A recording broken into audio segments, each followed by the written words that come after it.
Hello and welcome back to One More for the Road, a podcast of reviews, retrospectives, and just basically anything else we can think about to talk today. My name is Eric, one of your co-hosts. I am joined, as always, with my good friend Felix Wind and our special guest today, Xigbat. Felix, hi. How you doing? Hi. I'm doing pretty good. How are you doing? I cannot complain. And Zig, thank you for once again joining me on the podcast. Yeah.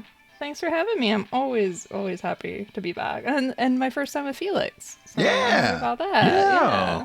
So happy. Yes, I'm thrilled. I am thrilled. We're not talking about Genshin today. All right.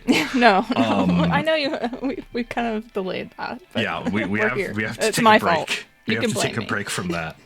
Yes. Today we're actually going to be talking about, this is a bit of a heavier topic, but I think it's one that we've wanted to talk about periodically, but we wanted to make sure we gave it its own time to breathe.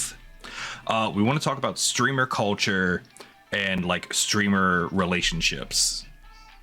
Like in parasocial relationships and stuff like that. So this is going to be a bit of a heavier topic than our usual gaming related stuff, but I think it'll be pretty good. But we're going to start it off a little bit more lighthearted with our top 3 of the week.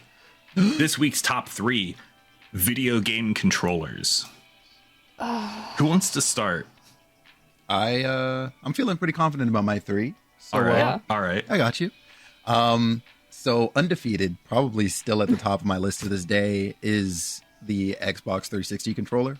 Solid. Yeah, and like it's crazy, right? I specify 360 even over Xbox One because I think the agree. Xbox One has it's got some slight modifications I think to the back of it, and then like I've never been like it's still comfortable to hold, but it's less so than a 360 controller, I think.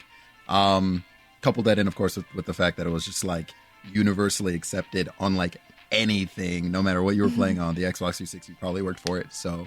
Oh yeah. That's number one.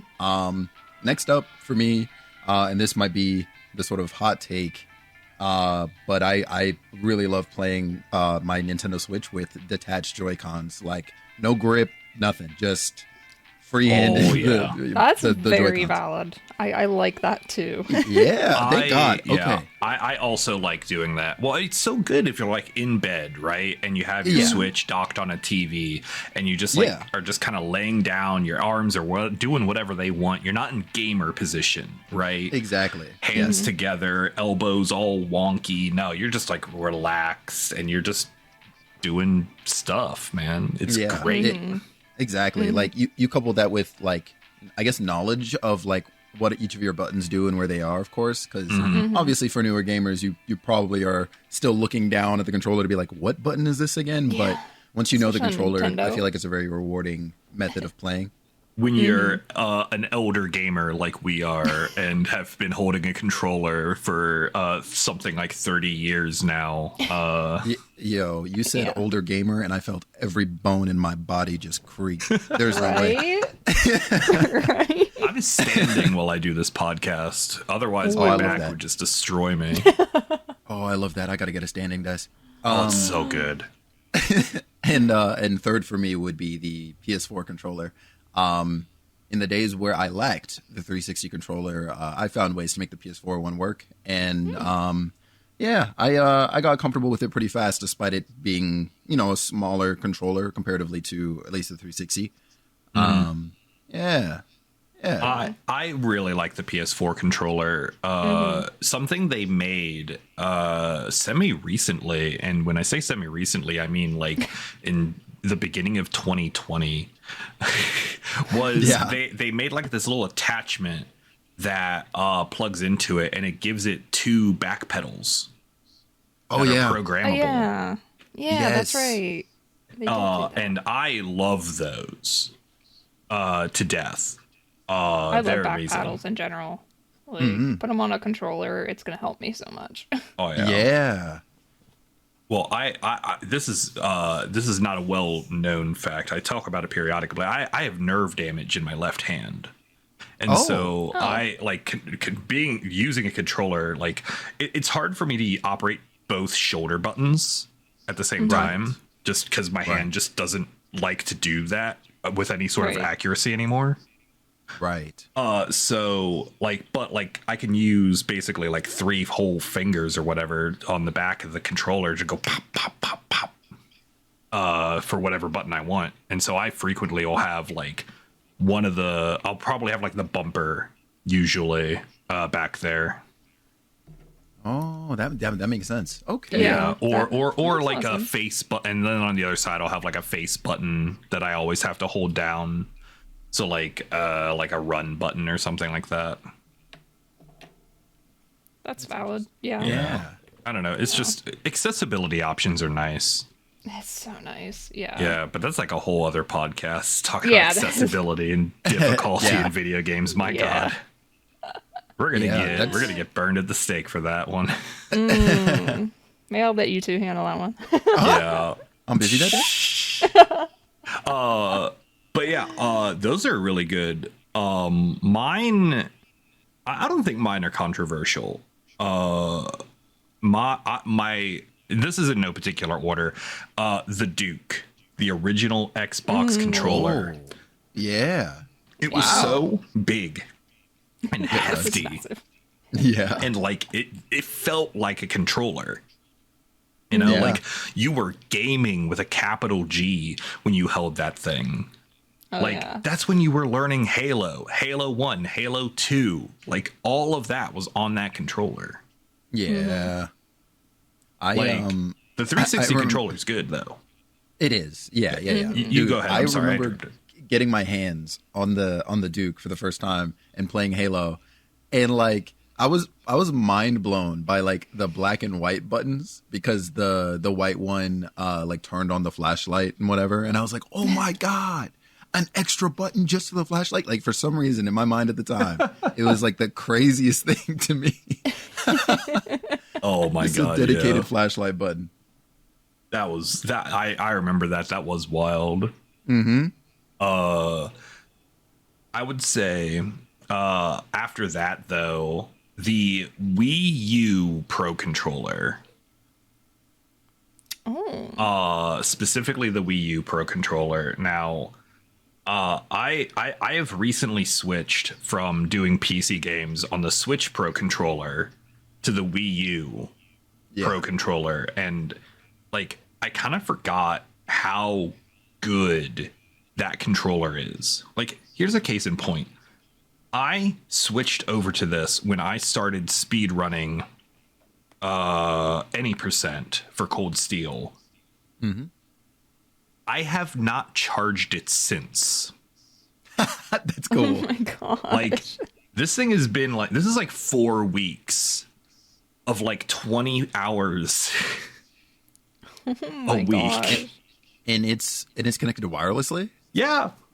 That's huge. Dude, this thing's a beast. I forgot, like, because like the Switch Pro controller is arguably like also one of the best controllers ever, but I would argue the Wii U Pro controller is probably the best controller ever made.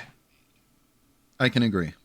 It feels good in the hand. The buttons have good responses. The bumpers are bumpery. I don't know how to describe them.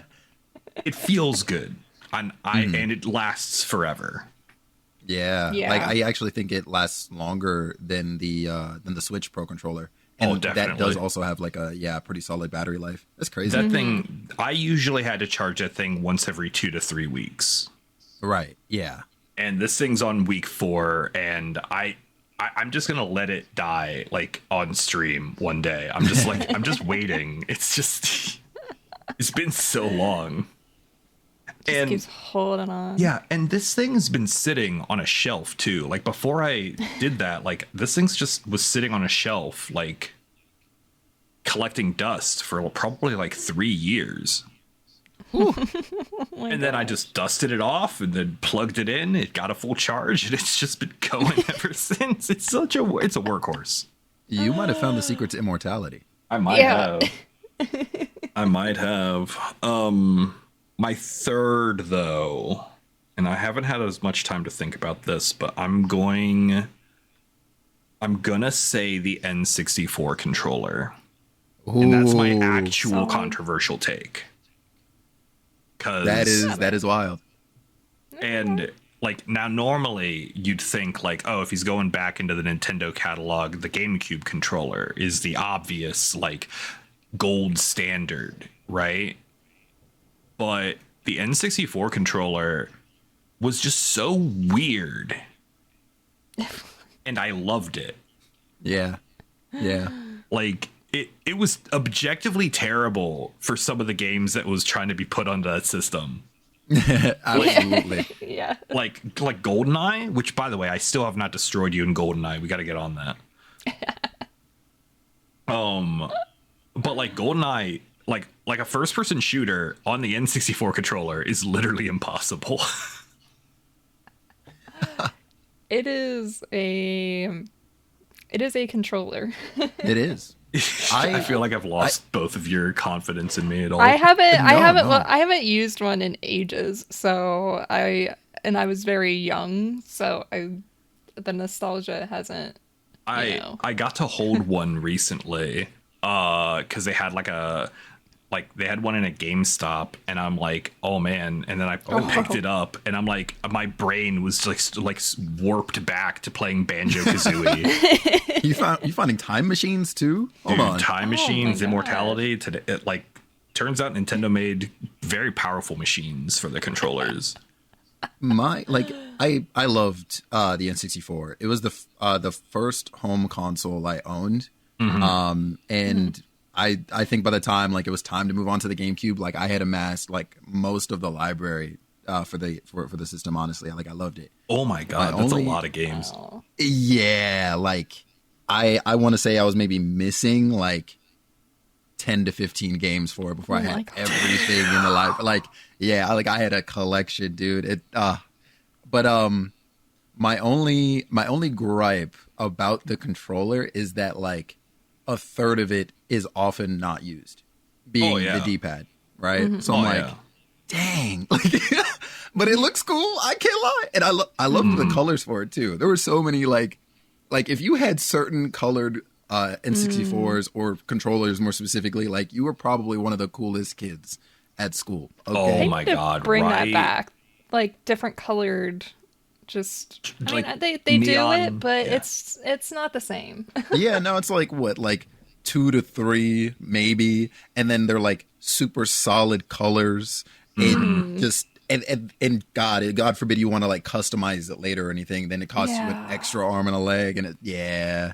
Oh, dear God. I loved like the neon. My N64 was the neon green transparent That's sick. one. Oh, I was the coolest kid.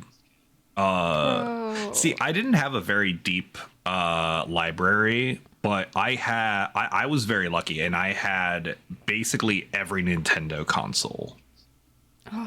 Lucky. Yeah, but like I only had like a few games for each.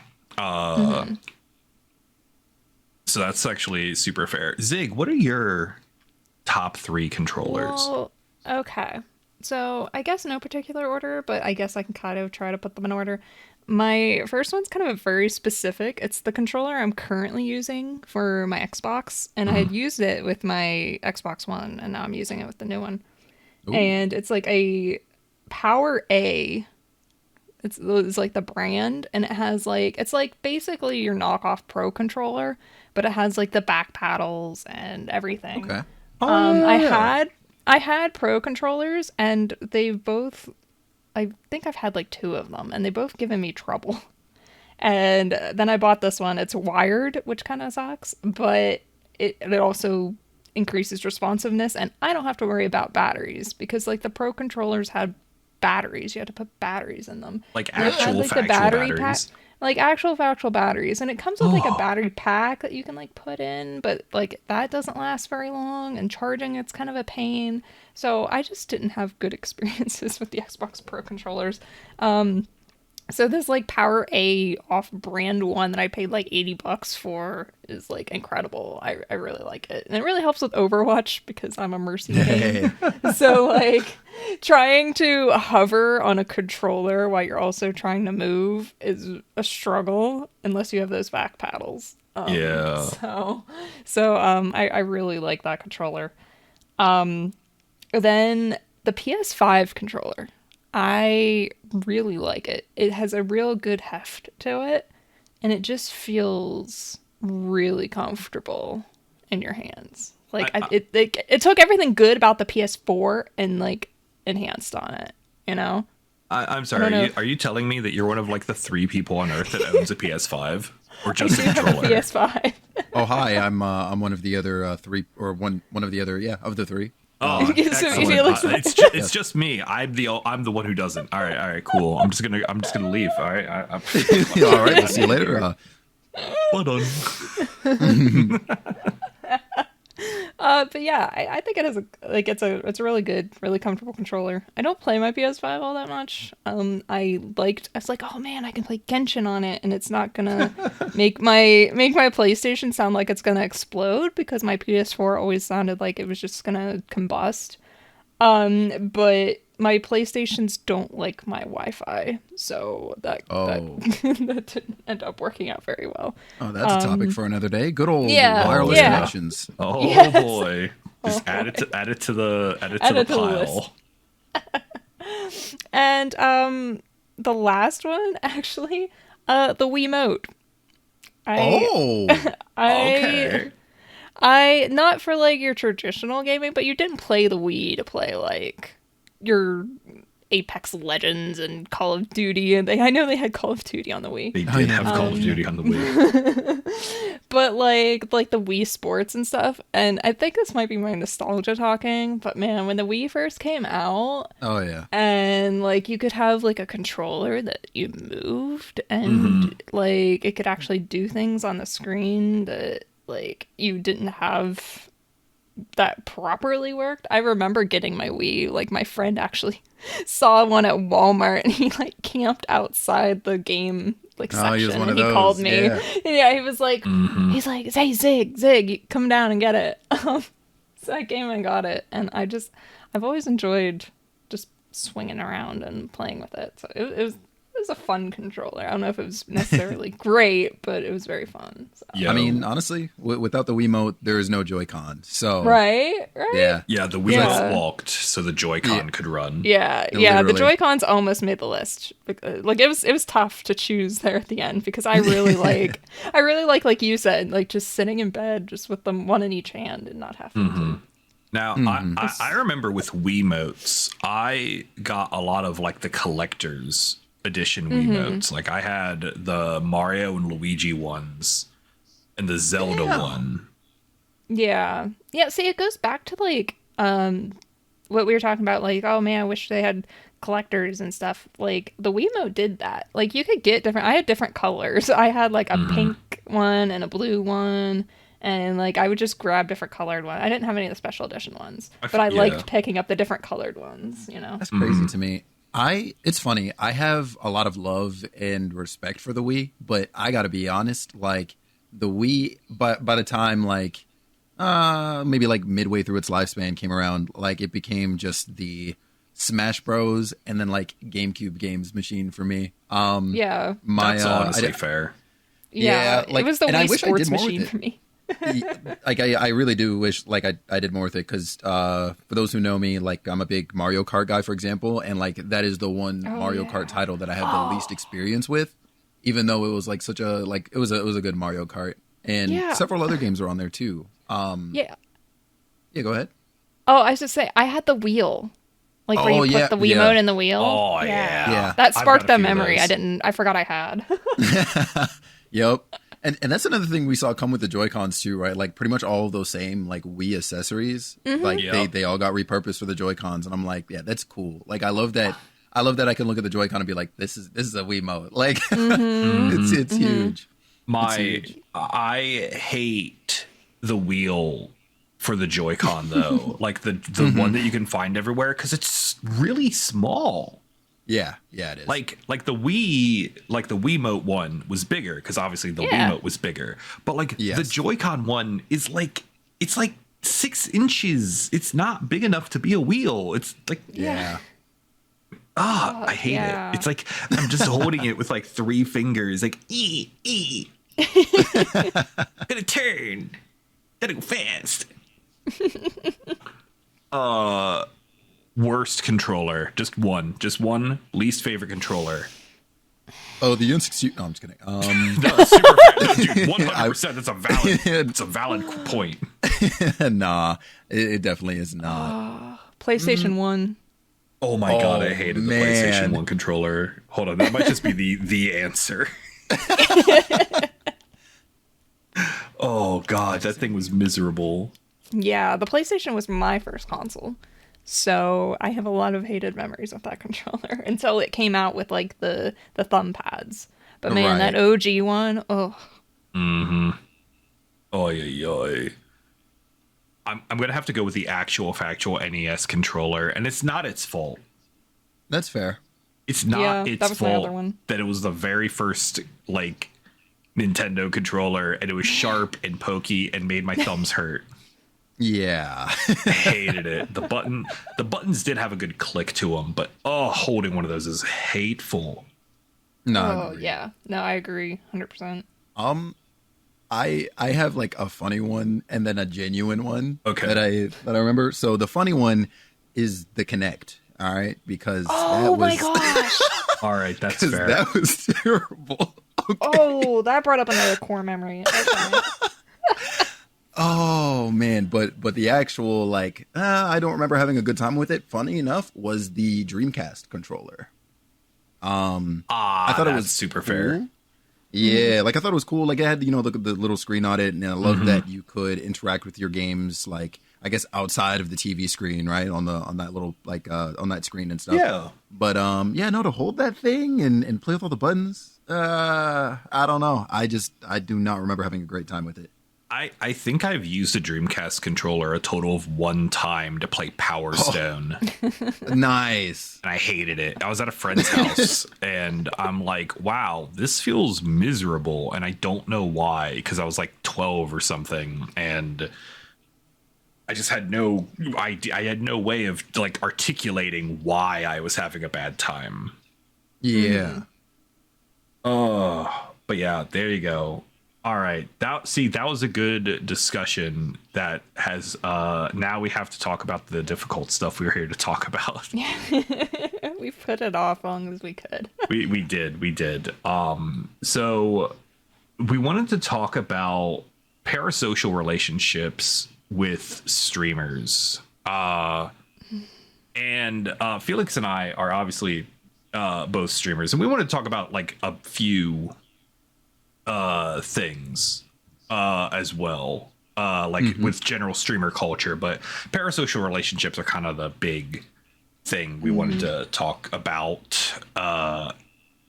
And I think like to start off, like obviously let's define a parasocial relationship. Felix, you got a good like definition? So to be parasocial is to basically feel like you are living a life that heavily involves somebody that like really isn't attached to you at all, emotionally, mentally, etc., especially physically. To give a sort of more direct example of that is like, your favorite celebrity. If you or somebody who like, absolutely adores that celebrity to a point where, they believe that they are friends with that person, then that is a parasocial relationship.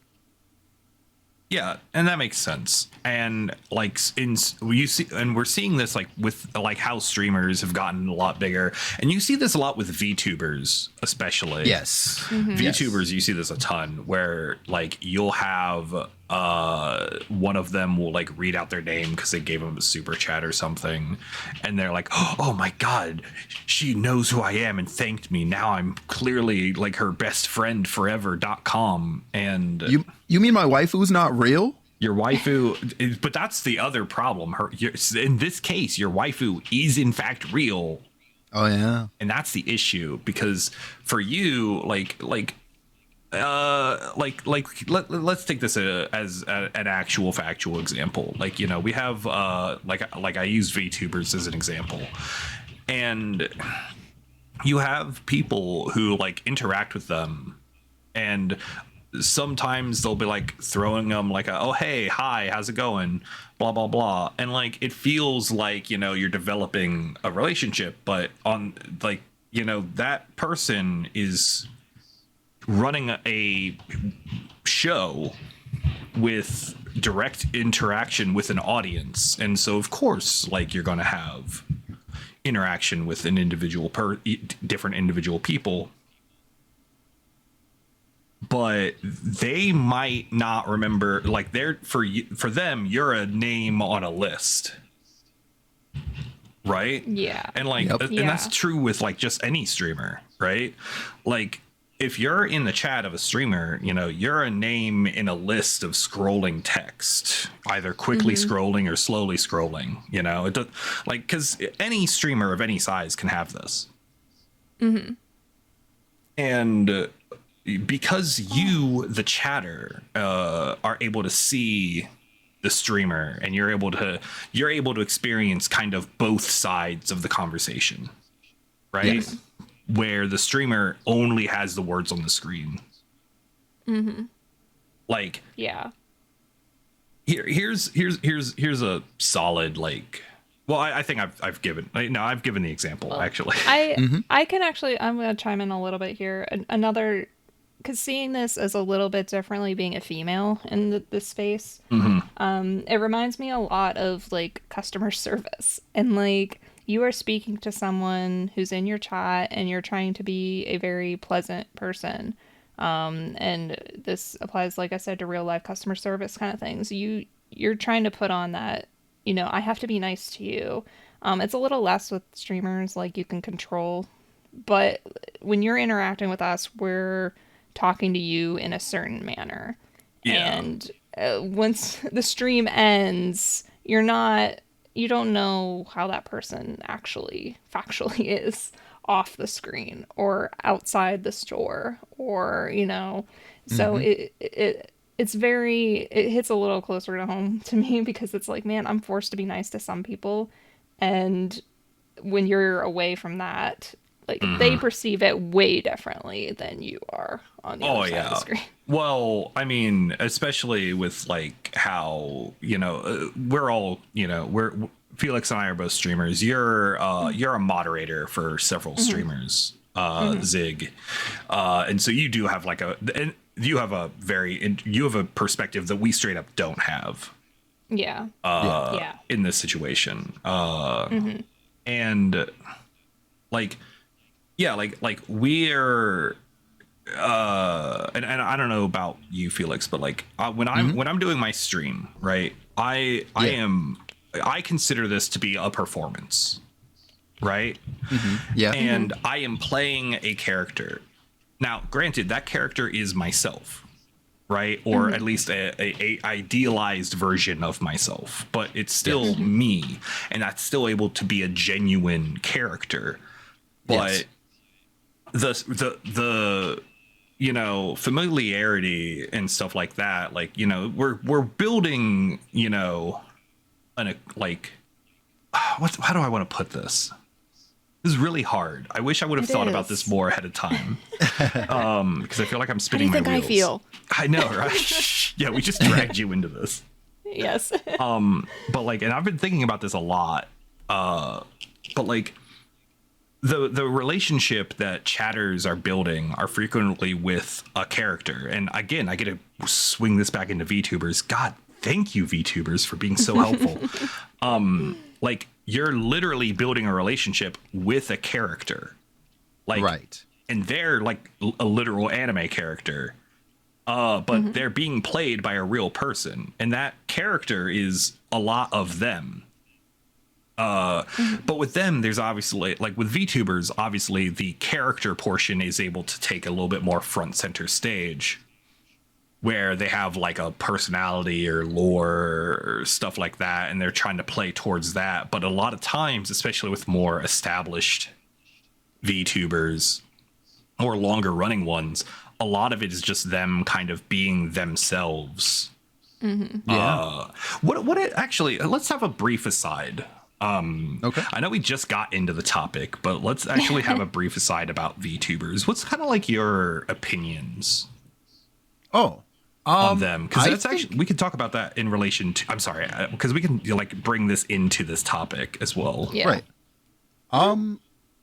Keeping it brief myself, I guess, like I admire the idea itself, right? Like, okay, cool. Like virtual avatars that freaking move and emote and can do all sorts of other things, right? Like, I think that is a very, very amazing way to approach content creation or like having presence within something that you are creating. Like, yeah, like phenomenal technology, right? And in that sense too, like, sort of almost tagging it into like accessibility, kind of like we were touching on before. Like that is great for the, like those who can't like get onto a camera every single day, or like, you know, they don't want to, you know, doll themselves up or something like that if that's part of a routine that they would do otherwise. I love it. I love it as an idea. However, too much booba, man. Damn, I can't take this. There's a lot of that, and it's oversaturated the I guess the VTubing space, and so I feel like for many outsiders, it can kind of muddy the image of the group as a whole. And I mean, you know, like I don't want to like, you know, point any fingers to specifically say at the big booba VTubers and be like, this is your fault, because of course they like what they like, and they made whatever to appeal to whatever they, or whoever they want to appeal to. And that's of course in itself fine. I just really love the creative ideas though. Like one of my friends is literally a chicken nugget VTuber. And like, oh my God, it's amazing. one of the funniest and like coolest things I've ever seen.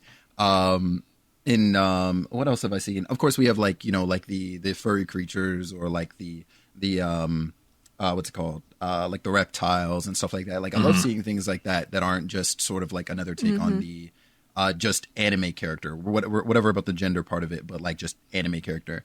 Yeah. Love those. I love those. Yeah. Yeah. As a, I don't stream, as I said, but as someone who has considered it, maybe someday, it would be the route I'd take, but more of a PNG YouTuber. I like the little icons in the corner a lot better than I do like full on as like a full model. as someone who streams. Now I do like seeing certain people and certain models. I think it's a good idea. I think it's a really good way to kind of shield yourself, because I feel like a part of the parasocial thing is you can see this person's face. You know, you can see them every day. You can you know what they actually look like. So putting up an avatar that kind of pulls your focus can help that streamer distance themselves and kind of turn it off, you know, which I think is a really healthy thing. Agreed. Agreed. Sorry, go ahead, Felix. Oh no, I was just disagreeing. Yeah. Okay. Yeah. Yeah. As a viewer, it varies for me. I personally like seeing people's faces. I also like just having a screen, you know, or the PNGs. I feel like a lot of VTubers have gotten to the point where their models are like a third of the screen, and it's just very distracting. And I'm like, I just kind of want to watch the stream and the gameplay and not the model. It makes more sense for like people who are artists. I feel like that makes sense. But when you're playing a game and it's taking up like a third of your screen, that kind of turns me off as a viewer. Right. So I kind of like just a little bit, but you know, I like the variety.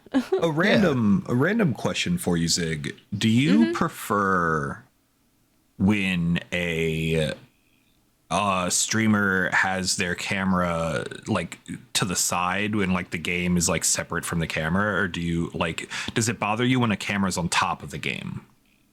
Yeah. So like, I guess in the case of like, say somebody using a green screen, like, are you good with Oh somebody yeah, like, no, yeah. I'm okay with that. Either way doesn't really bother me because usually when people are using cams, they still aren't the focus. Like Right. the ones I'm talking about are like really big, and I can't name any off the top of my head. And I also Like don't. the like the ones who have their model like the full size of the Yeah, screen, but they're just on it's the like waist okay. waist up, Yeah. and they're like taking up like a third of the screen. Okay. Yeah. Like That's the what it bothers entirety of me. one But side. face cams and stuff like that that kind of take up that, and green screens and stuff. Yeah, no, those are completely different.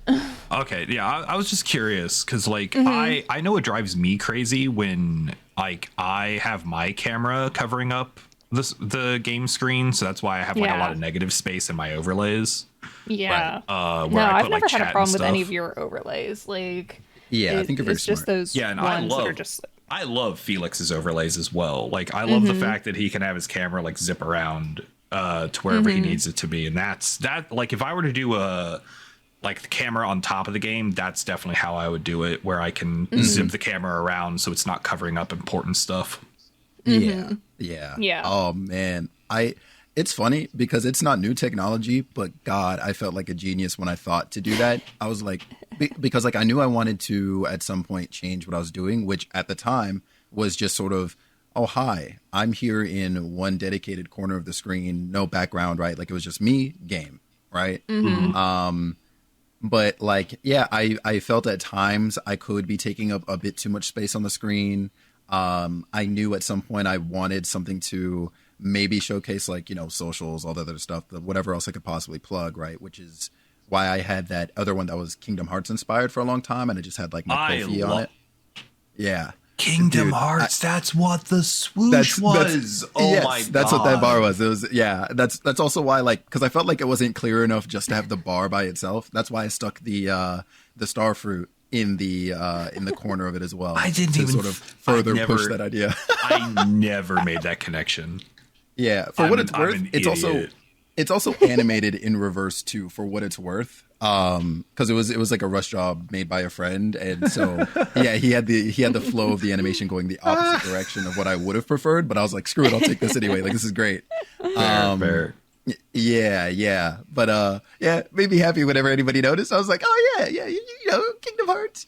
Yeah. So.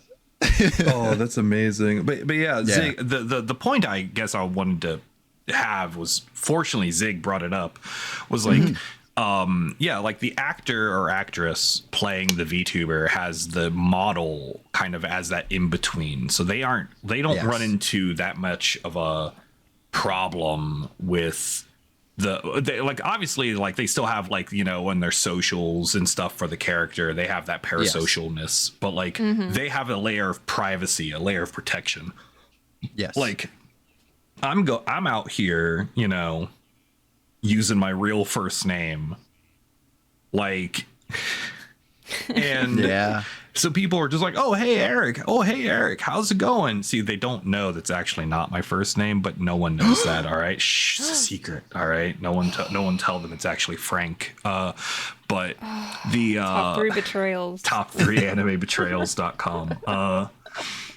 But yeah, like, and so for like someone like me who like I've been on the internet since like the internet. Yeah. And I've been using roughly the same set of usernames, roughly the same set of everything for like, longer than most of the people who are going to be listening to this have been alive. I said most. I can hear you typing.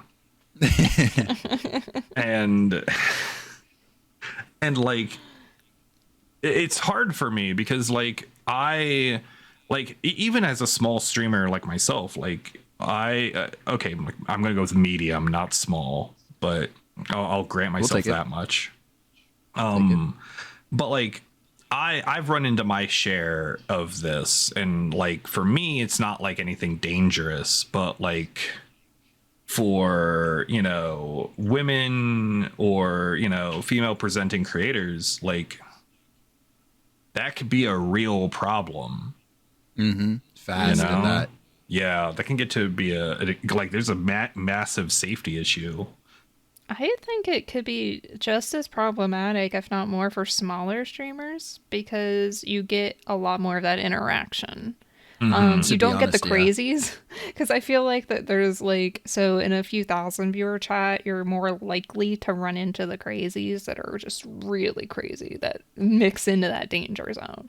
Right. Yeah. But as a smaller streamer, you are opening up a bit more because you're having a lot more interaction with your chat. So Yeah. they Right. perceive that as a lot differently. Yeah, like Yeah. especially like when like a smaller streamer starting, you're gonna have maybe 2 to 3 chatters like that. You might have a regular or two, and so someone new comes in, you're gonna want to be friendly, you're gonna want to be open, and you're gonna want to be sharing and trying to interact with these people. But like I feel like that's when you're gonna get the more insidious type. That's a good Where- way to describe it, I think. Yeah, where because I'm not gonna say like malicious, because I don't know that these are all start as malicious, but like they're always like they're always just kind of pushing the boundaries and making you uncomfortable, Yeah. and especially because you don't know who's on the other side of that username. As a streamer, you just see a username pop up. It's new chatter. It's like, hey, how are you? Where are you? And like, and it's like, huh? Yeah. And you can have like, people like in your chat for a long time, and maybe you'll share something extra, and maybe you'll share something a little bit more over time. But like, there's still like 99% of them are just still going to be like a name on a list. Yeah. And I wonder how it is because we're all probably around the same age. I don't know about you, Felix. I'm not going to ask, but I'm I assuming am as old as that time we're- itself. my age right now. but I feel like we're all in the same age bracket.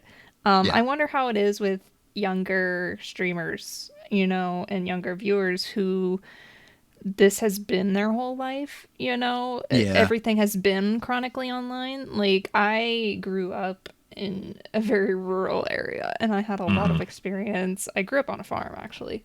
Oh, cool. So a dairy farm. And so I had a lot of my younger experiences with just, being outside and stuff. And I kind of grew up with the internet, like, as it started becoming popular. Are you telling me that you touched grass a I lot as a did child? touch grass. I laid in the grass and I looked at the clouds. That was my entertainment. Oh my God. God, when was the last time I did that? I don't want to be on the Right? ground because the ground's got bugs. I Yo, know. that used to always yeah. trigger me whenever I was like sitting on grass or anything. Like I'd be vibing, having a good old time, and then like I would notice like that little itchy feeling of something crawling on you, and then you go and you look and you're like, damn, and then the whole grass just becomes lava. Like that's really what it is. Yeah. See, I think the grass is a lot more dangerous now. I was traumatized as a child. I sat down in some grass and it was on top of one of those like ground hornet things. Oh, And I never want to sit on the grass ever again. yeah. I have not left a home. I have not gone outside without shoes on. I have not been barefoot in anything. Oh, yeah. Oh no shot. Since I was 8. Yeah, no, same. My wife thinks I'm insane, but whatever. But yeah, like But back to topic. I was like trying to think, what was I talking about? But Internet. for people who that's how they've always talked to people, it's always been online. So it's very normal. Yeah. So I feel like that sort of normalcy is sort of seeping in everywhere and we're kind of having that generational gap. yeah, that's Absolutely. Maybe we're just a bunch of old people yelling at clouds Yeah, that we're staring maybe. at, but like I don't think so. But like yeah, like I think that is kind of a different thing. Because you never know. That's another thing. You never know how old a chatter is, right? Like someone could enter your chat and you never know if you're about to be subjected to the opinions of a 14-year-old. Yeah. Yep. You learn over time. As a high school math teacher, let me tell you something about the opinions of 14-year-olds. All right. I mean, full offense when I say this, 14-year-olds that may be listening to this, but your opinions are not good. Yeah. It's facts. And it's As a okay. former 14-year-old myself. Exactly. I had terrible opinions when I was 14. Mm. Look, Yeah. you'll grow out of it. It's okay. And it's All right. okay. It's okay. You can be mad about it, but you're wrong. And we love Right. you. All right. We want you to grow up and become a good, productive member of the internet. All right. Yeah. Not society, because but like, you can do it. I believe in you. All right. Yeah. There's going to be Yes. some growing pains, especially because We're rooting all for of you. that growing is going to happen very publicly on your Facebook. Also true. Dude, I can't even think about how my teenage years would have been so different if someone subjected me to Facebook Yeah. when like, I was like that age. When I was in high school, Facebook was like the college kid thing, you know? We had MySpace. So Yeah. Oh, yeah, that's MySpace fair. was just coming into the scene when I was in high school. Tom has the So- most Interesting. parasocial relationships of all time. My God. Yeah. I'm trying to think on when Facebook kind of sort of like, yeah, like I think it was similar for me. I feel like I grew up in a weird time. I'm not sure where I stand in comparison to Zig for the age, but like I kind of lived like the best of both, I think, where like Yeah, I same was that here. kid, yeah, going outside every day and da da da da. I had a social life, et cetera, et cetera. But then I also spent a lot of time online as well, and like I've been there since the very early days of the internet. And yeah, like yeah, I'm also more of a MySpace kid. To be honest with you, though, like until this whole like content creation thing, or at least like not even necessarily content creation, but sort of getting more into like I guess keeping up with creators themselves, actually, like through YouTube or whatever at the time. I never really got into social media proper. I would make accounts and I would like try it out, but they never hooked me like they hooked millions of others. As far as social media went for me, I mean, shoot, does RuneScape count? Like, like that's really online. Like that was probably my biggest, like social entry point. I was like, oh, like random users on RuneScape, maybe Neopets, and like, Oh my God. and like Neopets. have a hotel. Like, I never Yeah. had Have a Hotel. See, I'm definitely a little older than both of you because Facebook came out while I was in college. God, So like I was in college and Facebook's getting introduced, and one of my friends is like, "Oh, hey, have you been on the Facebook? It's pretty cool, and it's only available to the college people, so none of those children like in the AOL chat rooms." right. That was back when AOL still existed. Shout out. Oh my God. Do they do anything anymore? Good question. Good Are they question. real? We got to investigate that another time. Yeah. Yeah. But like, yeah. So like, I had a MySpace that I like barely touched when I was a kid. I used GeoCities.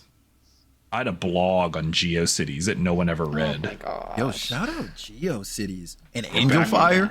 Oh my God. Yeah. Yeah. Back when you could put like a counter for your view counter for how many Oh people my visit God. your website. Yup. Yep. That thing never got above 100. No one cared about what I had to say. Which good. No one should. My opinions. I was 14 years old. My opinions were terrible. Oh yeah. I can confirm I was like the one person who pulled up. Yeah. I read those thoughts. Oh no. Oh no. Now he knows my garage band. That's the deep Areopolis lore. Oh man. I gotta Finding my explore that later. garage band. But no, like, yeah, like everyone's more public and more available, and I feel like Yes. especially and there's no real difference between my Twitter account and I don't know who's a celebrity that's important right now. Rihanna. Wait, actually, I don't know if Brianna's Rihanna has Twitter socials, account. Does she have Twitter? but that's a good question. I don't know. Brianna, yeah, let's go with Investigations that. Yeah. So, like, there's no real difference, right? Like, Yeah. you can see my tweets just the same as you can see her tweets. And, like, obviously more people will see her tweets, but, like, Like it's the same thing. And so like you have all these like, you know, massive celebrities intermixed with, you know, Joe down the street that you followed. And so you feel like these people are a lot more down to your level now, and they feel more accessible. And that's just a thing that keeps happening. And so you feel like you can interact with these people more. And like, I know I was guilty of that. Yeah, absolutely. At one point. Hell, I was guilty of that semi recently, even. When a creator I really like actually responded to one of my tweets, and I was like, oh, Senpai noticed me. Oh my God. And I think that's kind of like I think that like meme kind of encapsulates a lot of the bit that we were just trying to talk about is like getting any kind of recognition from someone that's on a screen feels good. Yeah. And I think. Yeah. Sorry, go ahead. No, go ahead. No, go ahead. It's like, I think there's a difference between like once you get that feeling, where you go from there.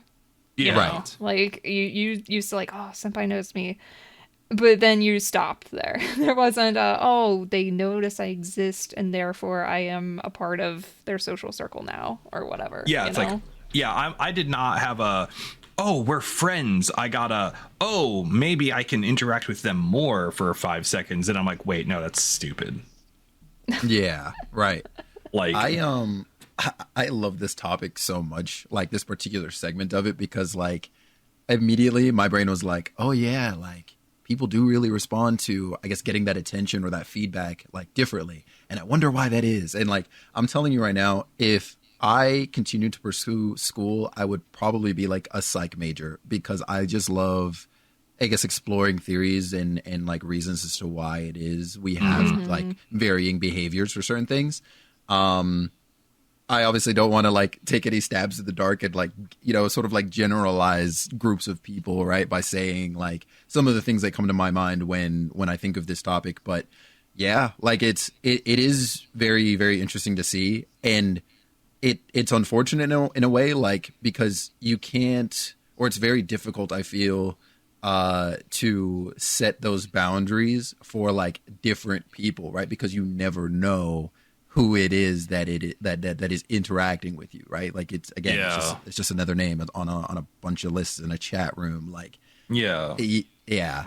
And it's interesting because like you end up getting into these situations where you'll try to like you know, you'll try to reach out or something, or like someone will reach out to you and be like, hey, let's, you know, hey, how you doing? Like, you know, just a random DM. And there's nothing in this world like more terrifying for no reason to me, like from a social perspective, as a random DM. Right. My DMs are turned off. I all of mine are now, but like, like nothing spooked me more for a while than just getting a random DM of, oh, hey, how are you? From like, I have no idea who this person is. Because like, you know, people you'll start interacting with a chatter or something, right? And then you'll get some back and forth, and then they'll try to like monopolize the conversation. Yeah. And then like they'll also be like when you're not streaming, they'll be like, hey, what are you doing? You want to play a game? You want to do something? Like, and like, have you had that, Felix? Yes, absolutely. Like, how do you deal with that? I really don't know. Like, I don't have like whatever ways I do kind of like work with it, I guess, or work around it or whatever. It maybe could be better, but it really kind of started coming down to me needing to, for myself, kind of like not ignoring, but trying to drive home in some ways, subtle at that too, that I'm like less available. So in chat, and like I guess I'm kind of happy that I'm currently at the approximate volume that I'm at now, but like I'll sometimes like miss us like something in chat, and I'm like, okay, like, I most definitely didn't see that. I'm not going to see that. Oh yeah. I will I know exactly what you're talking about. Yeah, like I'll very quickly kind of like brush things to the side if I do see them and stuff like that. And I feel like, or at least I would hope, right? My hope when I do things like that is that this person is aware that whatever it is that they had said did not resonate with me, and they know to try something different, right? In order to like, I guess, like stick around, because really, if that is to continue, then like we might actually have to sit down and have one of those really hard talks. And I've done that before too. I hate it. Like it is one of the most anxiety inducing things ever. Dude, yeah. But it is also extremely, extremely important for your peace and maybe even the peace of others. Because if there's one thing that's true about content creation, especially in live formats like streaming, being oh my gosh, my brain. But like, you're fine. Being as transparent as possible, and also realizing that everybody in your community is very perceptive. Like I feel like everybody's perceptiveness, for the most part, like goes up a few notches when absorbing live content. They might also feel similar. Like they might also be like, oh yeah, this person's kind of a little much. What's going on with that over there? Like, is the streamer gonna say anything? No. All right, I'm just gonna continue doing my thing here. Yeah. And there's a lot of that. Yeah. I do want to take a brief moment and like massive shout outs to my community, at least, where I've had a very supportive community, and I've been very lucky to not have too many problems. Like, I'm just some like random cis white dude, so like I don't really have a lot of like people coming in to harass me, which is nice. That's good. Yeah. It's like it's been a hot minute since the Haas bot incident. Yo, shout out to Haas. We miss you, man. Dude, I legit don't. Please never come back. Yo. But like when I do end up getting like a problematic person, or like someone who's like being way out of line, like I'm very lucky that a lot of times like my mod team or the community in general will just kind of like, what are you on? Right. Like, please, like whatever you're doing, just stop that. It's not on our list, but I did want to bring up a random anecdote. Have you ever had chatters that have like a bit? Oh, I believe my answer to that is going to be yes, but could you further elaborate? So like a gimmick or something like that, like something that they do consistently every time they are present or making themselves present. Yeah, where like absolutely. Yeah, like, I've dealt with that. I've had a streamer, really, as a mod. yeah, I bet you have. I've had a very interesting like set of experiences with that, where I have a couple chatters who have like a bit or a gimmick, and I love them to death. Yeah. Like they're some of the best. They're like some of the most supportive community members in like multiple communities that like I've ever seen. Like it's insane the level of positivity they bring in all the time. And I love them. Yeah. But then you have people who are like coming in all caps, introduce themselves in first person or third person. And I'm like, oh, you're going to be a whole problem today. Do you have do you have an example, or do you not want to go into it? Ooh, I've probably got a few, and things I've seen on both ends as a viewer and as a streamer. So one thing is like really, really just terrible jokes. Like that's how they enter stream. Like they'll come in and it's just, oh yeah, ha ha ha. Hey, here's like a really, really poorly contextualized pun that like is just, it's literally out of nowhere. Like it's not in the context of any ongoing conversations if anybody's chatting amongst themselves. It's nothing that has anything to do with what I'm doing on stream or anything I'm saying, if that happens to be unrelated. It's just random in the blue, but that's how they introduce themselves. So I'm like, okay. And like, interesting. Gosh, what else? I've seen I've seen similar, like most of these things happen to be, I guess, disguised as humor, right? Yeah. But like, yeah, like a lot of random little things. Some of them can come off as a little misogynistic. I tend to find myself like occupying a lot of ladies chats or like female presenting chats, mostly because I'm a bit of a white knight on the streets. I'm not even gonna lie to you. I'm a little bit of a white knight. So if I've got a sword in a friend stream and they happen to be subject to that sort of attention, like odds are I'm like really glued in there, not necessarily because of course I'm like, oh wow, what's the streamer doing? Wow, they look so pretty today, but more because I'm like, hey, who's going to say something weird and who am I packing up this evening? You know, like that's really like some of my agenda. Like it's almost like a little box I got to tick off like day to day. Like which random dude am I gonna bonk for horny posting?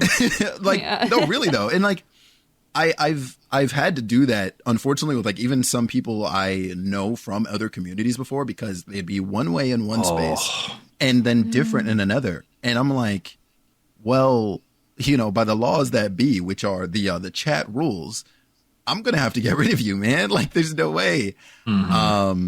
And it's never great. Yeah. No, I feel that. I run a more family friendly stream. Like, you know, I do it not because I'm like, swearing is bad. I'm like, no, I just like, I come from teaching as a profession and like, it's just easy for me to do it that way. And I think a lot of people also like, I stream in the morning and a lot of people listen to me while they're at work. And I personally wouldn't want some guy cussing at a video game while I'm sitting there trying to do accounting or something. Right, 100%. Like that's me. And so I try to make the content that I would like to listen to at work. And I like to think that that's a lot of my audience reflects that. Like I have a lot of people who are always telling me, hey, I wasn't active in chat today. Work sucked. Right. And honestly, that's huge. Like I know for certain that all of them, like everybody that applies to, they appreciate the heck out of that. I was like you once, you know, once upon a time. I don't know when it like happened for me, because before any sort of like profanity used to be very seldom, like very, very scarce. Like something major would have had to have happened for me to go, oh, holy, and then, you know. Yeah. But like, I guess one day, like I had said something and somebody got like a good handful of people all at once got like super caught off guard. They were like, whoa, man, like you swear? And I was like, hello? Like you think I don't? And so like, it's almost in a weird way, almost like a flex now, like, because like I have, among others, I guess, like I have this sort of, I don't know, like, I guess an image in others' heads. They, you know, they think a certain thing of me and whatever. So something like that was a little unbelievable for them at the time. And I was like, yeah, that happens to me. I think the first time I cussed in front of Eric was surprising right. for quite a few people. It's a trip, but yeah, no. With my space, like it's honestly been like a really, really cool development cycle. I think over the last maybe 2 or 3 years, especially. Because I used to sort of like have that family friendly approach, despite of course still having like the 18 plus like tags on and stuff. And like in a weird way, like not to say I wasn't being myself or anything like that, but I have noticed in like the last couple of years, I've been able to sort of cultivate like this general sort of understanding of the space and just, you know, sort of being more open with each other, et cetera, et cetera. Like it feels a little more family values type thing, as opposed or without the actual, I guess, family attachment in some ways, like in that parasocial way. Yeah, no, I get and I'm very proud of it. Yeah, no, like, your community's amazing. Your community's amazing. Yeah, and like yeah, and like obviously, like I don't know. I feel like I'm not opposed to like necessarily like removing the family friendly tag or like, you know, of course, like doing stuff like that, because like I'll swear periodically. I just it's not something I am forcing myself to not do. Yeah, I guess. it's not every other word for you. It's just, yeah, you're just doing what comes naturally to you. And that's perfect. Yeah, and I'm not like, and I don't know, like, it's just, I'm trying to, and I'm not like trying to be like, oh, you know, we must have the family friendly, think of the children. No, I want 0 children anywhere around this chat. I've already talked about your opinions, but like, I don't know. It's just It like goes out the window when Zig does her Genshin rolls. We'll just say that. That's true. I'm sorry, my cat's like having a whole moment behind me. On a bottle cap. She came out of the hiding spot she was in this morning. She got traumatized because the other one got under an IKEA bag and chased her around the room with it. And then I didn't see that cat for 4 hours. She was just absolutely traumatized. I'm sorry. But like I just am like, I want to hold myself to a standard, and then I want people to feel like it's safe. Yeah. Right. Mm-hmm. And I think we're both coming at this from, we want to develop a safe space where you can be yourself, you can feel open to express yourself. Yes. And but also, of course, understand boundaries. Yeah. And I think like profanity, like for me at least, is the easy way of showing, hey, there are boundaries.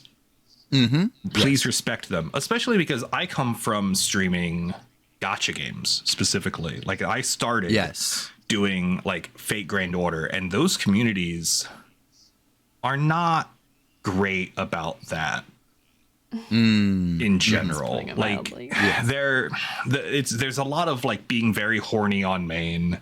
There's a lot of being there's a lot of there's a lot of anime waifus floating around and a lot of opinions. Yes. And a lot of just casual misogyny, just so casual.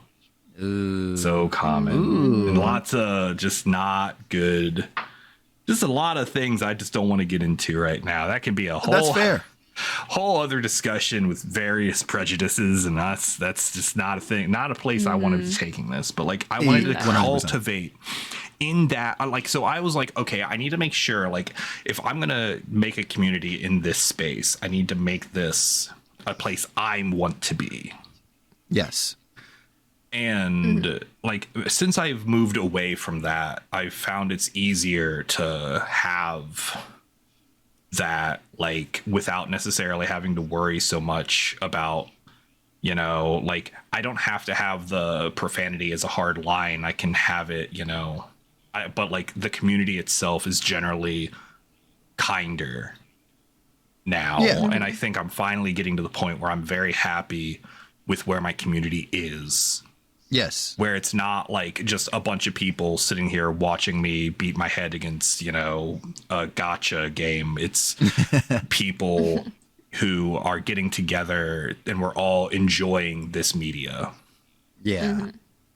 And I think that, and you're very much in kind of that same boat, like where you have a bunch of people, you're all together to celebrate and enjoy the game and also whatever you're talking about. And I think because both of us cultivate that kind of, we are all doing this together, that's something where we can both fall into that kind of like trap of parasocial relationships and stuff and like that.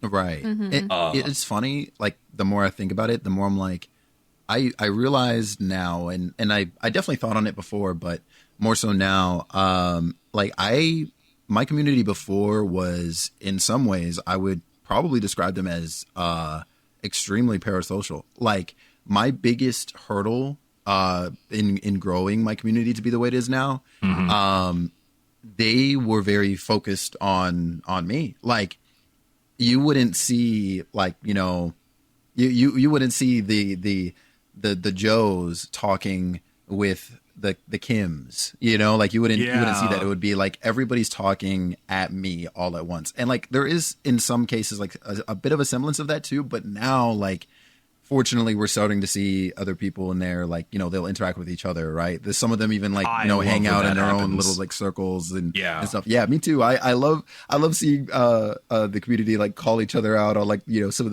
the weird or sus things they might say, or even just, you know, general wellness checks, right? Like I love seeing that. When I see that, I'm like, oh my gosh, like this is the, like, it's the coolest thing. The more I like think about it or talk about it, I could genuinely like tear up thinking about it. It's so cool. I think that yeah, like your community's very interactive with each other, and like I think mine is as well. I think a lot of times my community tends to interact a lot more through like the Discord. Like, Yes. Yeah. while we're doing the game, we're all kind of focused on, all right, what's going on in the game? What's going on here? And like, there's some Right. back and forth in the chat, but then like we'll Right. talk, we'll sit down, like people will sit down on Discord and have multi-page conversations about whatever. And it's great. I love that. I love the fact that Discord's kind of integrated itself into streamer culture a little bit. Yeah, Agreed. I was Yes. gonna say that's kind of a good little segue thing too, is how Discord and having a separate space for your community kind of changes the game as well.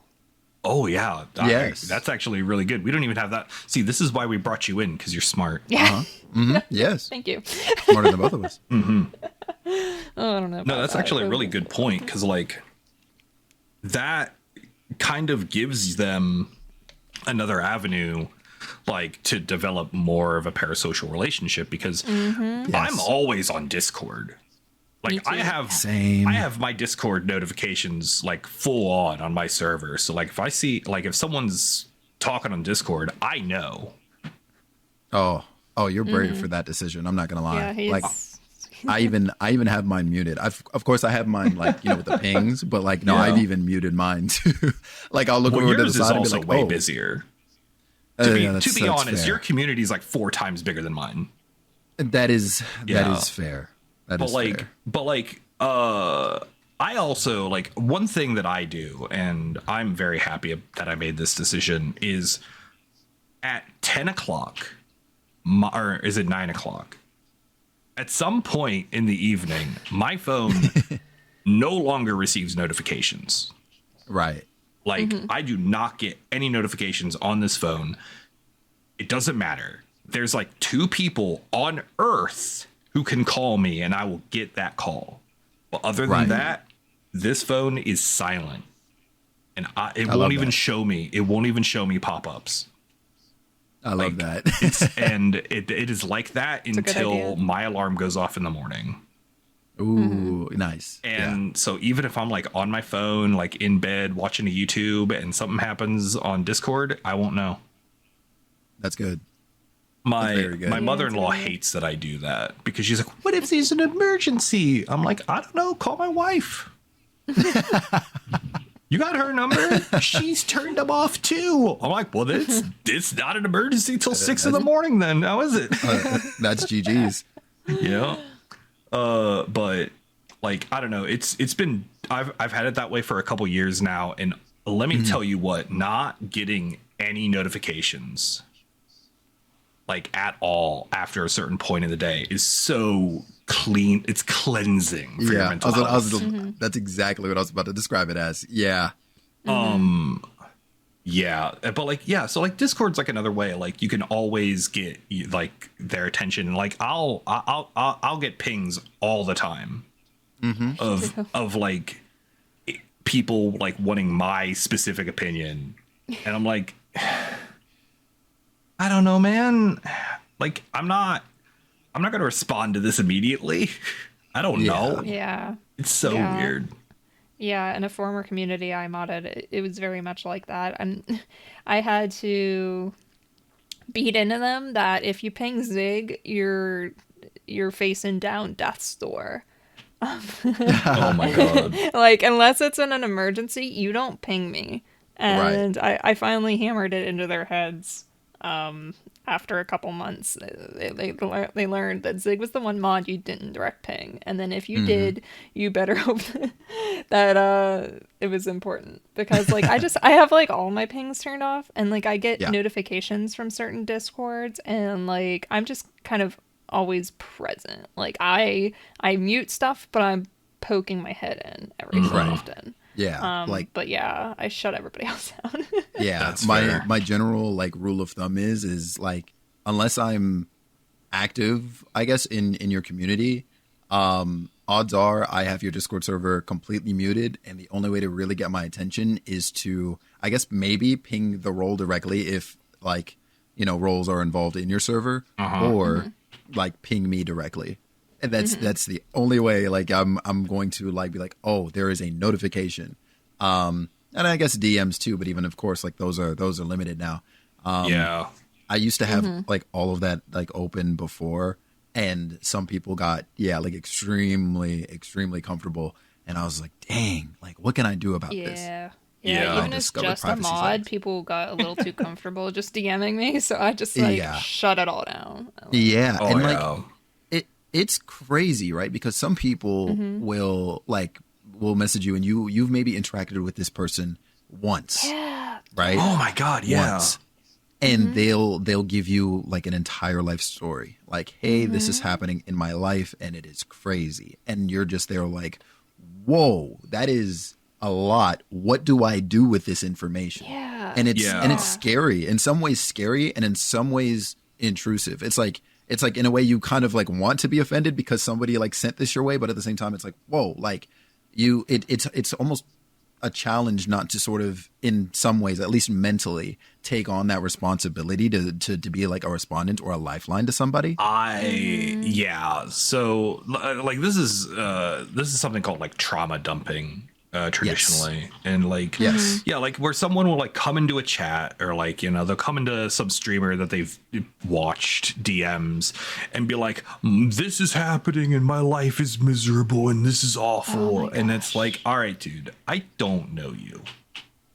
It's terrible. And it makes you feel really awkward, because it kind of like I got this a lot in another stream that I modded, and it seemed to be, I don't know if the streamer just seemed to be very open, that it welcomed these sorts of people, but they would come in and be like, I'm in such a terrible place right now and I don't know what to do, and it really makes it really awkward for the streamer, very uncomfortable God, for the yeah. community, like the chatters, and you're like, well, how am I supposed to respond to this in a way that, like, because you don't know if this person's actually like on the edge, and Exactly. you don't want to be like the breaking point, but you also are not wanting to bring that into your community, so Yep. it really puts you in a weird spot. I had that a few times actually, especially in like my first year of streaming, and I kind of made a hard rule, and it helped that like at the time my only mods were these two really grumpy British dudes.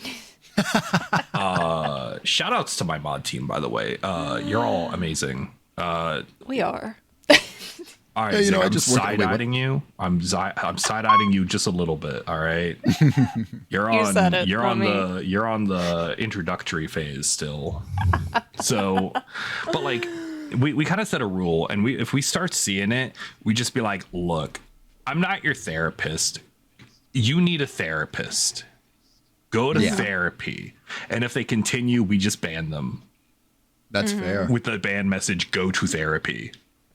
Yeah. Like because I was like, the first couple times I'm like, oh no, that's awful, I can't do anything for you. Yeah, it's Yeah. like, Like, what do you are expect us to do? expecting? Yeah. You know, I mean, I guess they want positive reinforcement or something. I don't know. Yeah, I'm not I sure either. don't know. yeah, I'm just like, all right, man, look, it sucks, but like, go to therapy or see Right. a therapist. Just, I don't know, buy a cat. Yo, honestly, yeah. Dude, my Yeah. cats Yep. have been wonderful for my mental health. Like straight up, like, but don't go into like, even if you've been around, like, don't like share that. Yeah, Don't It's put not- that on somebody especially else. not in chat. Yeah. Oh my God. Like, yeah, like if someone's doing a show, we're playing a video game, we're having a good time. I'm depressed. All right. Yeah.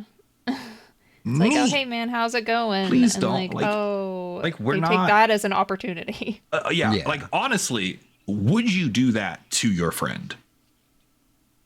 Yeah, that's a good question. Like, if they're in the middle of doing something, they're doing a show, they're having a good time, would you do that to someone you know? Like, no. Yeah, And that proves to you that that streamer is not your friend, exactly. That's a it's- first sign. right? It's not just like the streamer too. It like we were talking about. It's Yeah, like it's the community, too. however many other people in the chat. Right. Like you're spilling your guts to a bunch of strangers. Like, you're guys, sitting you there- don't want to do that. And that's something I think a lot of the times that people don't see. Like, it's not just the streamer. You don't have a chat box directly to one person. It's everyone who's there. Like, you don't see the room, right? Like, there's not a physical room with, like, you know, for me, like 10 to 20 people. For Felix, like 50-ish, 40 to 60 or something like that. Like, Somebody you help don't me. see a room. Yeah. Oh God, I don't want to be in a room with that many people. God, that'd be terrifying. Yeah. Says the man who teaches. But like the like you're just walking into a room, not even saying hi, and be like, "Hello, I'm depressed." Gosh, see, in my head, I'm now like envisioning that in like a classroom setting, right? Like, just everybody's like in their seats, class is about to get started, everybody's shuffling around, getting books out, whatever else, and then somebody just walks in late, like, "Hey, man, like life sucks," Right? and it's like, "Whoa, like what's happening here?"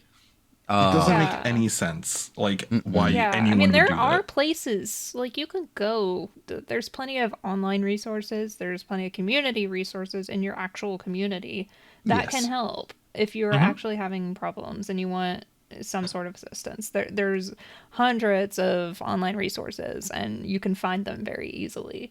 Yeah, Twitch is not one of them. Yeah, like there are definitely those kind of resources, but like a random streamer playing Fall Guys is not that resource. Fall Guys was just like the first popular game I could come up with off the top of my head because I'm thinking about jelly worked. beans.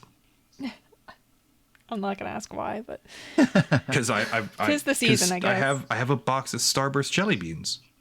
I love that. I want to. Dude, right? I'm so tasty. Anyway, I'm thinking about snacks. Oh, I think there's like one other like point we wanted to get on. We've been There- very scattershot with this conversation. We but have, like Absolutely. yes. but like there are 2 points I can kind of think of. The first one being where money's involved, because there are a lot of people out there that can and will support, you know, whatever streamers or YouTubers, etc. With either donations or like gifts if there's ever like a wish list involved, or anything of the sort, anything that involves money. And as a result, like they sort of feel like they move up in this like hierarchy, right? And Yeah. I'll sort of admit in a sense, like, while it's not like that, you definitely are sort of like thought about twice, right? Like in the Yeah. case where you're making somebody uncomfortable, like somebody might be hesitant, like, or even myself, like using me as a full example. If you've done something incredibly nice to me, right, in varying amounts, and then like you start becoming a problematic person, I'm going to be very hesitant about dealing with you because I know that you've put yourself out there in that sense for me, and of course I appreciated that, right? oh yeah. But that makes it all the more uncomfortable in order to deal with the issue. Yeah. I have only ever in the entire time I've been streaming, I've only ever had 2 tier 3 subs. Yeah. And I've had to ban one of them. That sucks. That That ever at all that was happened. like all right, there's been some lines here. Like they were around for like a month or two, Yeah. and like they like hopped on a tier 3 like immediately. I didn't even have an alert set up for it because I'm like, oh my God, like no one's gonna do this. Why would you do that? That's insane. Like I didn't even have an emote. Yeah. Like I didn't even have a tier 3 emote at that time because like because I only had 5 total emotes like made, and I just got like my like 3rd or 4th slot open. Like this was very early, and I'm like, oh, thank you, that's amazing. I don't have anything for you, and they just like it was like started out kind of normal, but then like it started getting weird, and then it started getting kind of really like really like low key bigoted stuff was coming out of them, and I'm like, all right, we got to stop this right now. Right. Yeah. And I'm like, it's wild. Like I don't like by the end of the day, if you are somebody who is giving to creators or anything like consistently or at all really like online, like just know that still by the end of the day, like you are still just like regular person, another viewer. In some cases, of course, it might even actually be worse when you actually are friends. Oh yeah. But yeah, like in no way are you going to be above like I guess like the stream rules or the chat rules, the laws of the space that you're in. And just because like you've given a lot of gift subs, or you've donated a lot in tips, or you've bought like their I don't know, most expensive thing on their throne or whatever, like that still that's not a shortcut to friendship. Yep. Yeah. And like thinking that way, like I don't understand it, that like thought process, and I kind of I hope I never do. Yeah. Yeah. Right. Yeah. It's like one of those things. It's like, I wish I could understand it, but I'm happy I don't. And yeah. There's that. And, there was also, oh my gosh, where was it? I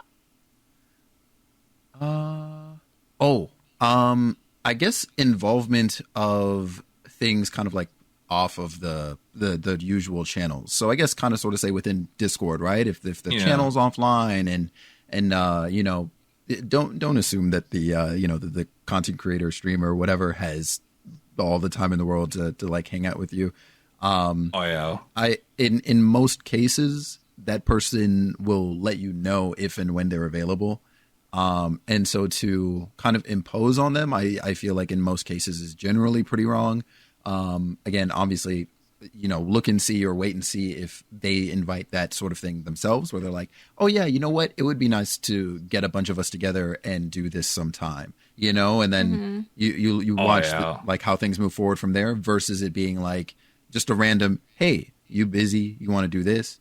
And whatever, if they maybe agree the first couple of times or whatever, but again, if you're not actually friends with this person, I mean, even then, even if you actually are, don't anticipate it, being a thing that works out every single time, right? Yeah. Or at all, for that matter. Because maybe they have other things they want to do, or the thing that you're inviting them to, maybe they are doing or wish to do that thing with other people.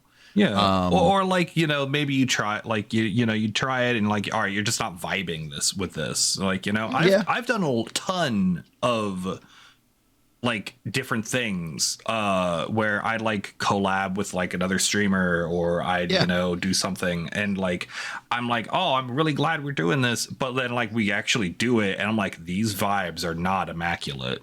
And sometimes you got to try to know for sure. And And I kind of want to we'll get into a little bit of that later. I think there's like one last point you wanted to make before we move on.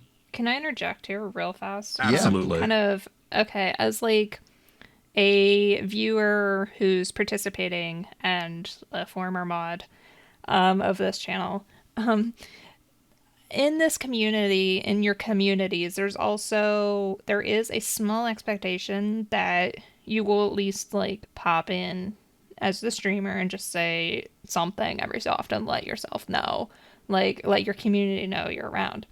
And that does not mean You know, I'm not saying there's like this an expectation for you to be constantly communicating with your community, but Of there's course. also like you should at least let your community know you're still around. I've seen an odd change with another community that I'm in that like the streamer just like completely like disappeared, and they Right. like they'll pop in like once a week or something, and like just like the stream just is so the vibes are so weird now, you know, and it That feels like there should be a certain point where you're like, okay, if this is how this community is going to be ran, this is the expectation that I should set like right away.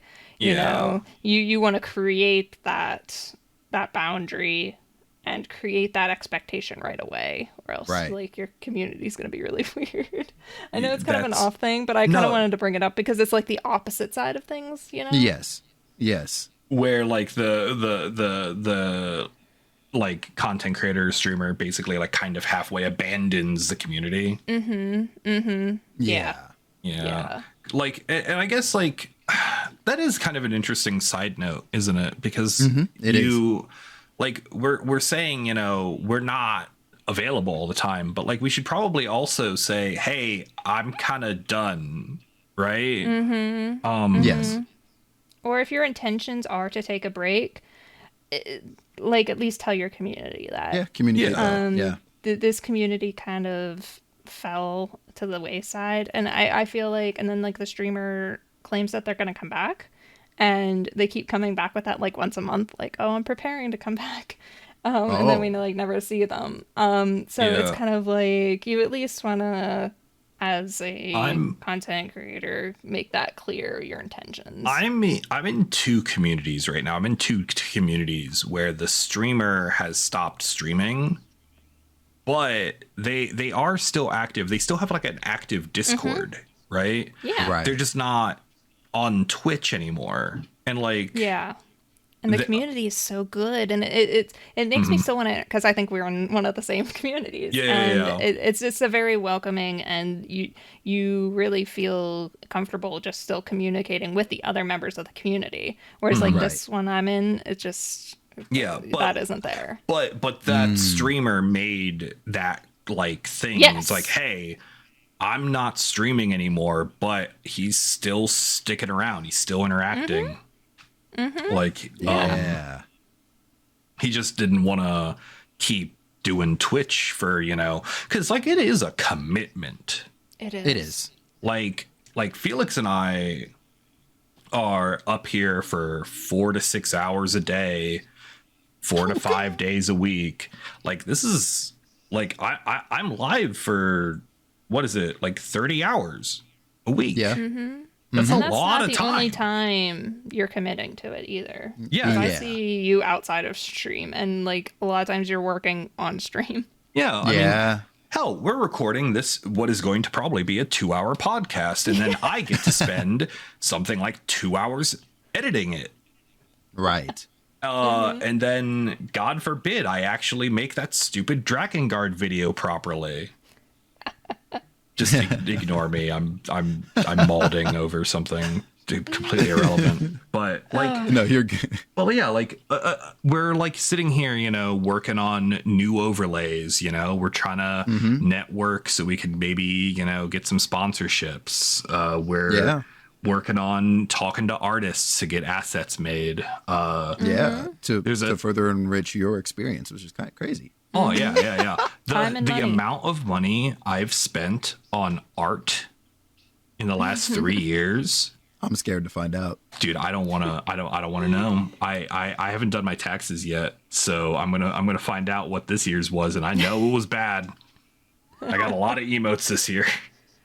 Oh, You traded that man. FGO pixels for better quality pixels. Oh my, better quality pixels, yes. But like, yeah, like it's. I forget what my original point was. Oh no, I got very distracted. My cat just stabbed you're my good. leg. It hurts very badly, but she won't let go. A little Hold jolt on. to the nerves.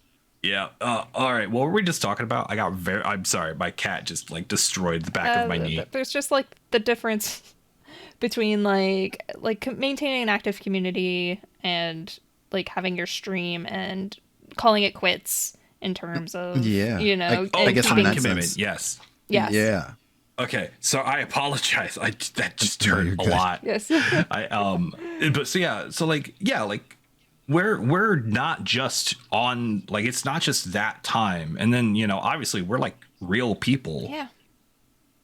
We gotta Wait, you're eat. real? Yeah, I am real. It turns out I'm not just a exist on the very physical complicated computer algorithm. I'm not a chat GPT with a deep fake webcam Yet. or whatever yet. God, if I could algorithmize my stream and then I don't have to do it anymore, someone would watch it. A billion people watched that god awful Seinfeld thing. Oh yeah. The AI Seinfeld or AI Friends or whatever. That was, I'm like, I saw like 10 seconds of it. I'm like, this is silly. And then I left. But like, Yeah. but yeah, like we put a lot of time and a lot of effort. And so like, if we don't want to be, we don't, if we don't want to be immediately available all the time, like, please respect that. Mm-hmm. Yeah. Yeah. Yeah. It takes a lot of mental energy as well as physical. And Oh yeah. so you Well, need that space. it took ages to get to the point where I was able to do like a 6-hour stream without like collapsing afterwards. Oh yeah.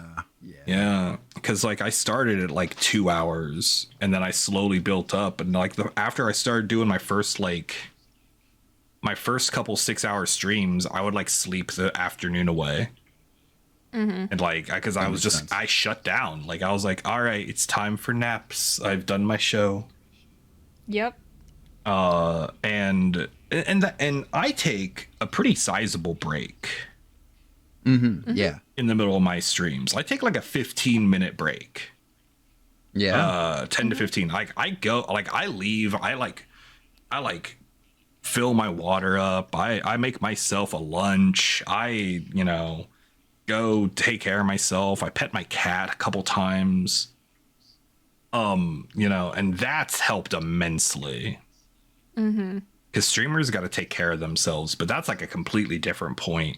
And we got to finish the parasocial thing, and then we can move on. Because we have one more point that you wanted to bring up. I think. No, I think actually, yes.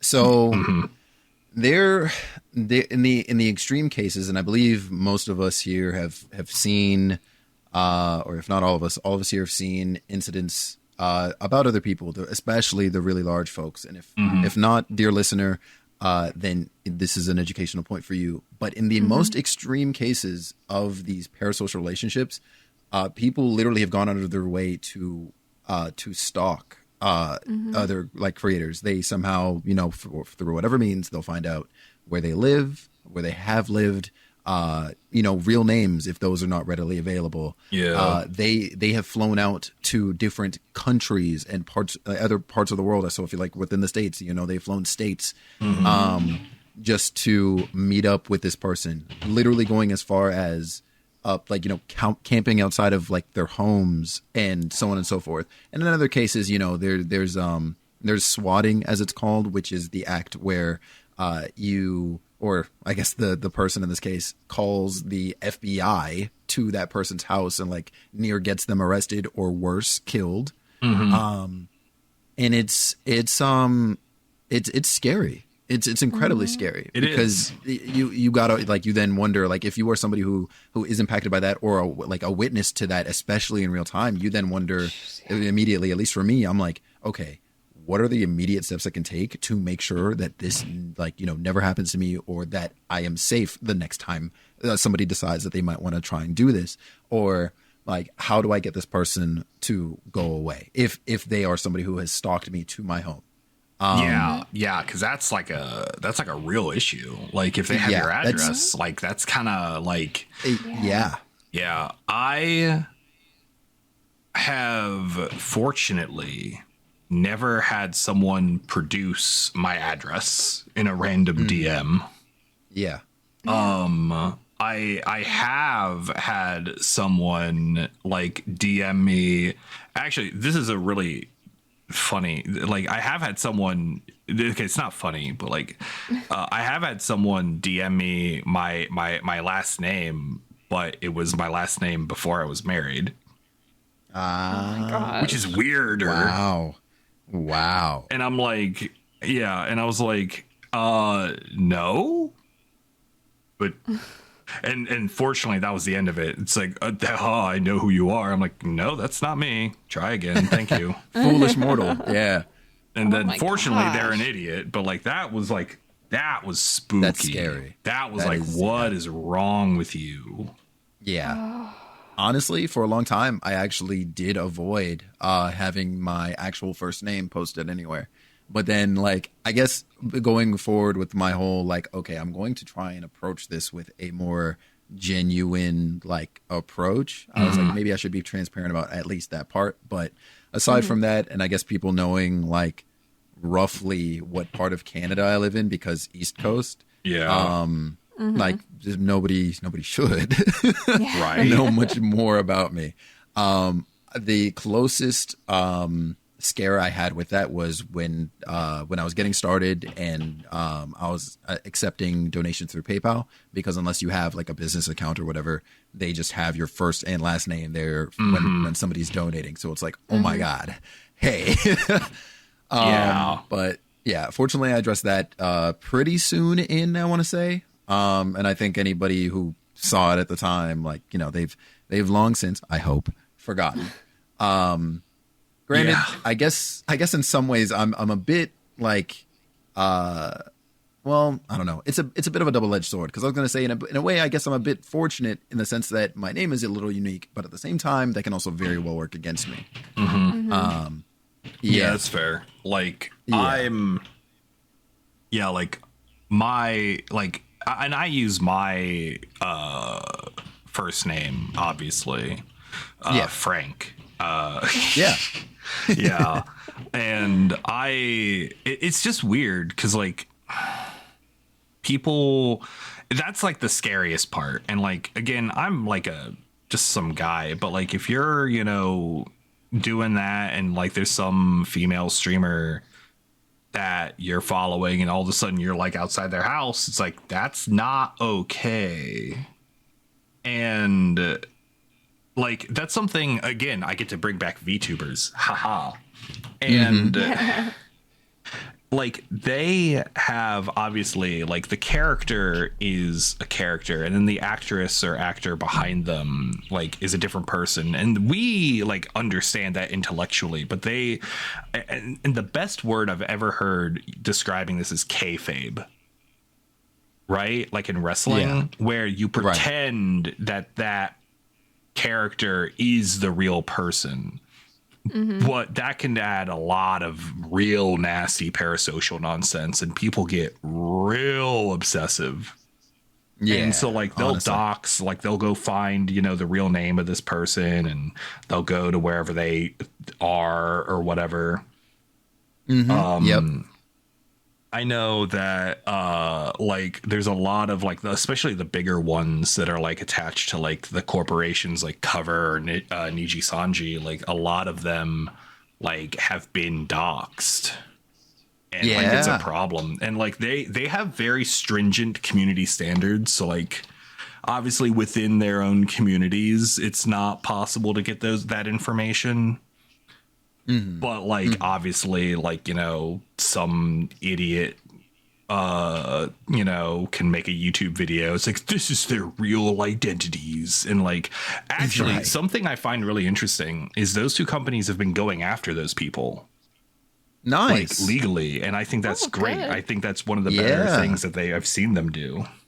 Oh, I thank think in goodness. general, it's been taken more seriously.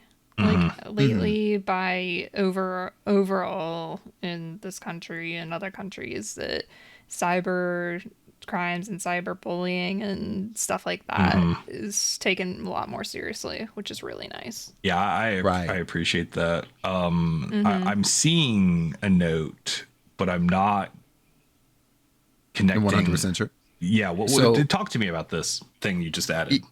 So I thought about it a little bit more, right, on, of course, how these relationships even kind of start in the first place. And I think that some of it kind of comes from, depending on, and I think it says to a degree we might see more of this in the VTuber community.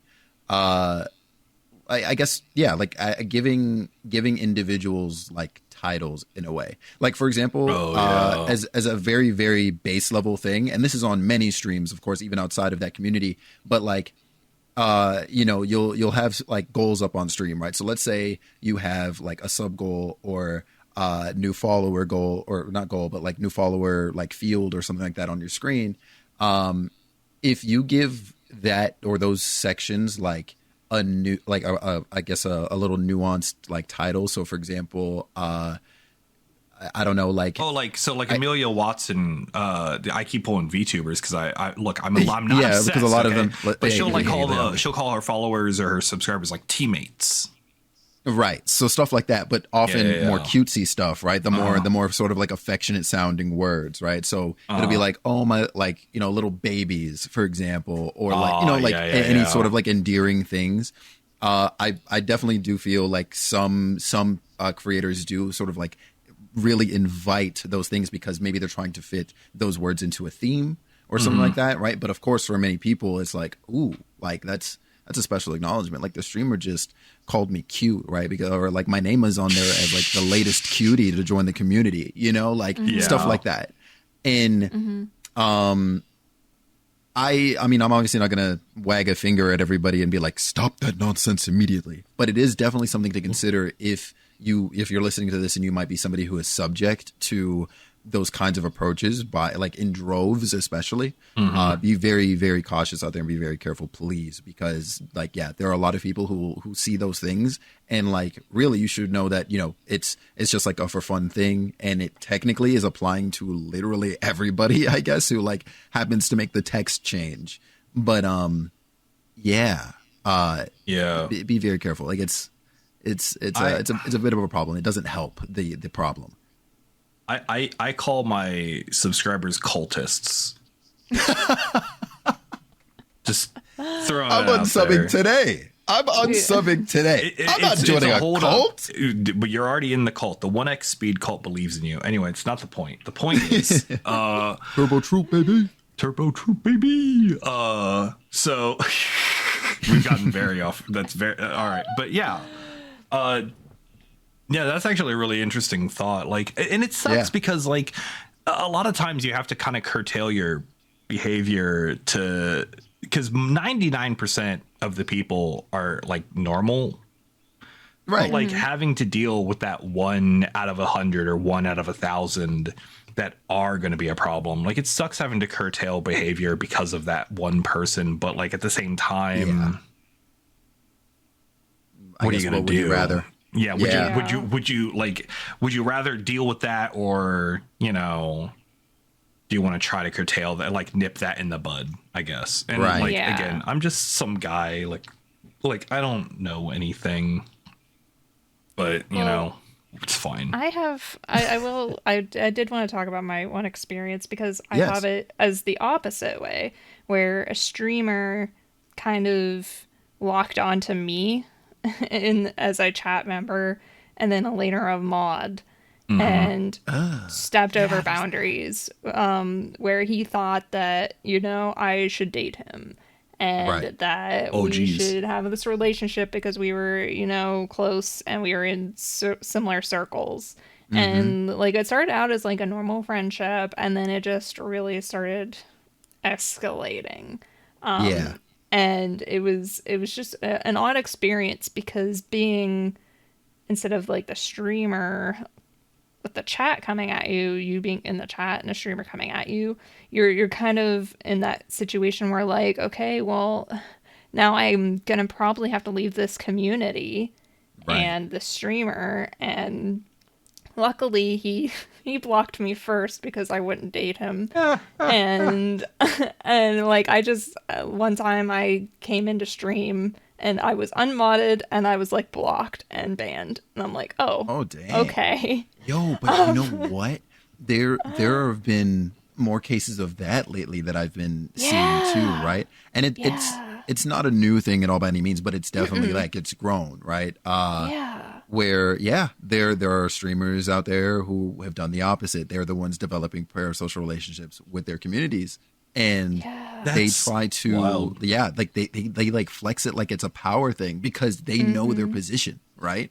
And so they're just like, oh, okay, like this person behaves in a manner that interests me. I've never seen their face. More often than not is the case. Nope. Yeah.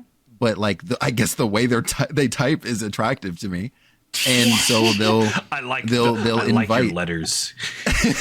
yeah, but and then they invite that I guess that approach, that behavior towards themselves, and a lot of times fortunately it doesn't work, but there are some very, very sad cases where many people have fallen into that, and we see that turn into all sorts of things. Like fortunately I've also seen like sort of the result of those scenarios, and it's unfortunate that it kind of happens more than once per like streamer who does this, right? But I am always like happy and throwing my fists into the air for joy when like everybody who has been affected will come out and like, you know, even speak on behalf of other victims of that, right? And just remove that person from the space. Well, Like, thank God. You see that a lot. It's something that kind of comes, and this is weirdly enough, like it comes out of like rock, like music band culture almost, where you'll have like, you know, a popular musician or something, and they have like this unbalanced power dynamic with their fans, and they can be like, oh, hey, come hang out with me in the back room or whatever, and they'll be like, oh my God, I'm your biggest fan. And streamers kind of have like this access to their community sometimes, especially if like they're like big enough to do live shows or something like that. Right. And or like they are some sort of like competitive person, so they're always at like events or tournaments or something like that, and so like they're like they think that being good at a video game gives them like makes them have some sort of unbalanced relationship with people, and it's again, it's something I don't want to understand. Right. Yeah. Agreed. And yeah, I always am super happy. It's like, yeah, when someone gets ejected from a community for being that way. Yeah. That always makes me happy to see. But it sucks because it happens only after they've hurt like who knows how many people. Yeah. Oh, yeah. Do we have anything else we want to talk about before we kind of move on to the slightly smaller second point? The second. Not I. Not I. No, I'm good. All right. So kind of like from the flip side. So we've talked about like parasocial relationships, most and that kind of stuff, but like streamers as well. Like we have like I wanted to talk a bit about like kind of how like imposter syndrome can hit a streamer, like, and I suffer this a lot, and that's kind of why I wanted to talk about it. Because like streamers, especially starting out, like I used to always watch the viewer count. Right. And there is nothing on this earth that can send you into a spiral of depression than like being at like 7 or 8 followers or 7 or 8 viewers or something, and then all of a sudden you're at 3. Yeah. And you're like, what did I do? Yeah. When honestly, like view counts are always going up and down like crazy. Constant Yeah. And if I can say anything to any streamer on earth, do not have anywhere in your vision at all your view count. Seriously. That, Please. That was the dumbest thing I've ever done to myself. Like, because God, especially after a raid. Oh yeah. Nothing, oh my God. Nothing hurts me. Hurt me physically more than getting raided by someone with like 50 people, seeing that view count go to 52. Right. And then immediately nosediving back. Right. It's weird. It's really weird.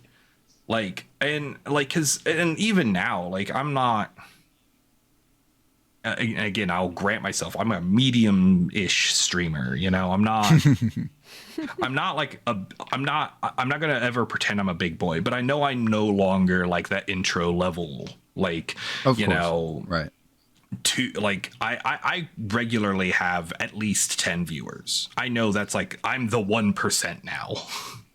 Let's go. Nice. It's just there's the 1% is very wide, Yeah. right? Like, and but like you can talk to other streamers and like you get to the point where you're doing collabs with people bigger than you, and like you see like you're doing similar content and their numbers are so much bigger, and that can like really like hurt you somehow, right? Like I'll be actually 100% like Felix, you and I do very similar content sometimes, especially right now, and Yes. and you're and like your numbers are like 3 times bigger, 4 times bigger, and like I know that's because your community, you've been streaming for what, like 6 years? Almost a freaking decade, man. Jesus Christ. Yeah. I've been doing this since even before like the Switch launch, and the Switch is what, 7 years old now. So I don't want to talk about that. Oh my god, no! You don't tell me that's that old. Don't. Oh, The Switch turning came to out 2 years dust. ago, forever. All right. yeah. The What? Yeah. Switch- Oh, my fault. Yeah. Oh Right, my right, god, right. you just gave me like I almost had a panic attack. I was like, there's no way the Switch is that old. Oh my god, 2016 was so long ago. It's it's kind of up there now. I'm not gonna lie to you, but yeah. You want to know? You want to take psychic damage real quick? No. Hit me. I already did. There are children in kindergarten at this moment. Actually, no. There are children in 3rd grade who are learning about Obama as a historical figure. Huh? Nah, I'm not gonna lie to you. I didn't see that one coming. I thought I was prepared for that. You have yourselves a great day. All right. We're done here. We're done. It's like, yeah. See what you've done, Felix. You started this. That's fair. See, you thought you could hurt me, but no, I have other ways. But yeah, oh, like goodness. and it's hard though, because like I try to not directly compare myself to someone who's like been as established. Like, you've been doing this for a long time. You've built this thing, and I know I've only been doing this. I'm going to have my 3rd anniversary in a month and a half, and like that's and so like obviously, and I killed my momentum at one point too. Like, I did a full 180 on content. Like, I've been hemorrhaging followers forever, and like I had a growth of like 200 I had a growth of like 200 follows all year last year. And I know that's because I did that full 180. I was hemorrhaging followers while gaining new ones. Yeah. But like, and I'm finally kind of in that upward trend again. I'm finally like, I've reestablished myself. But like, it sucks. Like, because I feel like, you know, I'm not big. I feel like I'm never big enough to be worth doing things with. And I really appreciate people who yell and say I'm wrong. Right. Because I feel like again, this is imposter syndrome talking, and like we have these like points here. Like I always feel like people are going to be like second guessing me. You're right. When I'm just like, I just want to just like sit down and shoot the crap about whatever at this point, and it sucks. Like, it's hard to, and like Felix, I'm sure you feel this too as well. Yeah, I mean, in a way, sort of like from the opposite end, right? As somebody who has been doing this for a long time, like, you sit down within yourself sometimes and you go, dang, like, I've been at it longer than so and so. Like, why am I not seeing like XYZ happening with my channel, with my own growth, et cetera, et cetera. And it takes a lot of like mental hurdling to not let that like hold you down. I think it's perfectly like fine if it, every now and again it hits you and you're down for a little bit, but like it's very important to remember your own core values. And Yeah, I have to definitely. remind myself, like I have to remind myself every time like I feel any sort of waves of depression come on, like I have to ask myself like, hey, are you having fun? Like that is my number one rule to streaming, especially like if you're going to be streaming gaming content. Or I mean, honestly, it applies to any sort of content, but like for like especially for all of us gamers out there who are trying to make something out of streaming, ask yourself if you're having fun or if you are doing all the things you're doing for, I don't know, any sort of like other game. Are you doing it for the fame? Are you doing it for the money? Are you doing it for, I don't know, just other forms of like self gratification? Like what is your aim? If that aim is not to have fun, then you either need to take a break or you need to stop. Absolutely. That is my like absolute like number one rule for like all forms of content creation. Yeah, it's have fun. Oh yeah, yeah. Like I think that's the most important thing. And yeah, I remember like I've seen a lot of times like I'll I'll find this new channel and they were like I was bigger than them at the time, and then they like lapped me 3 times by the time by like that time next year, and I'm like, what am I doing wrong?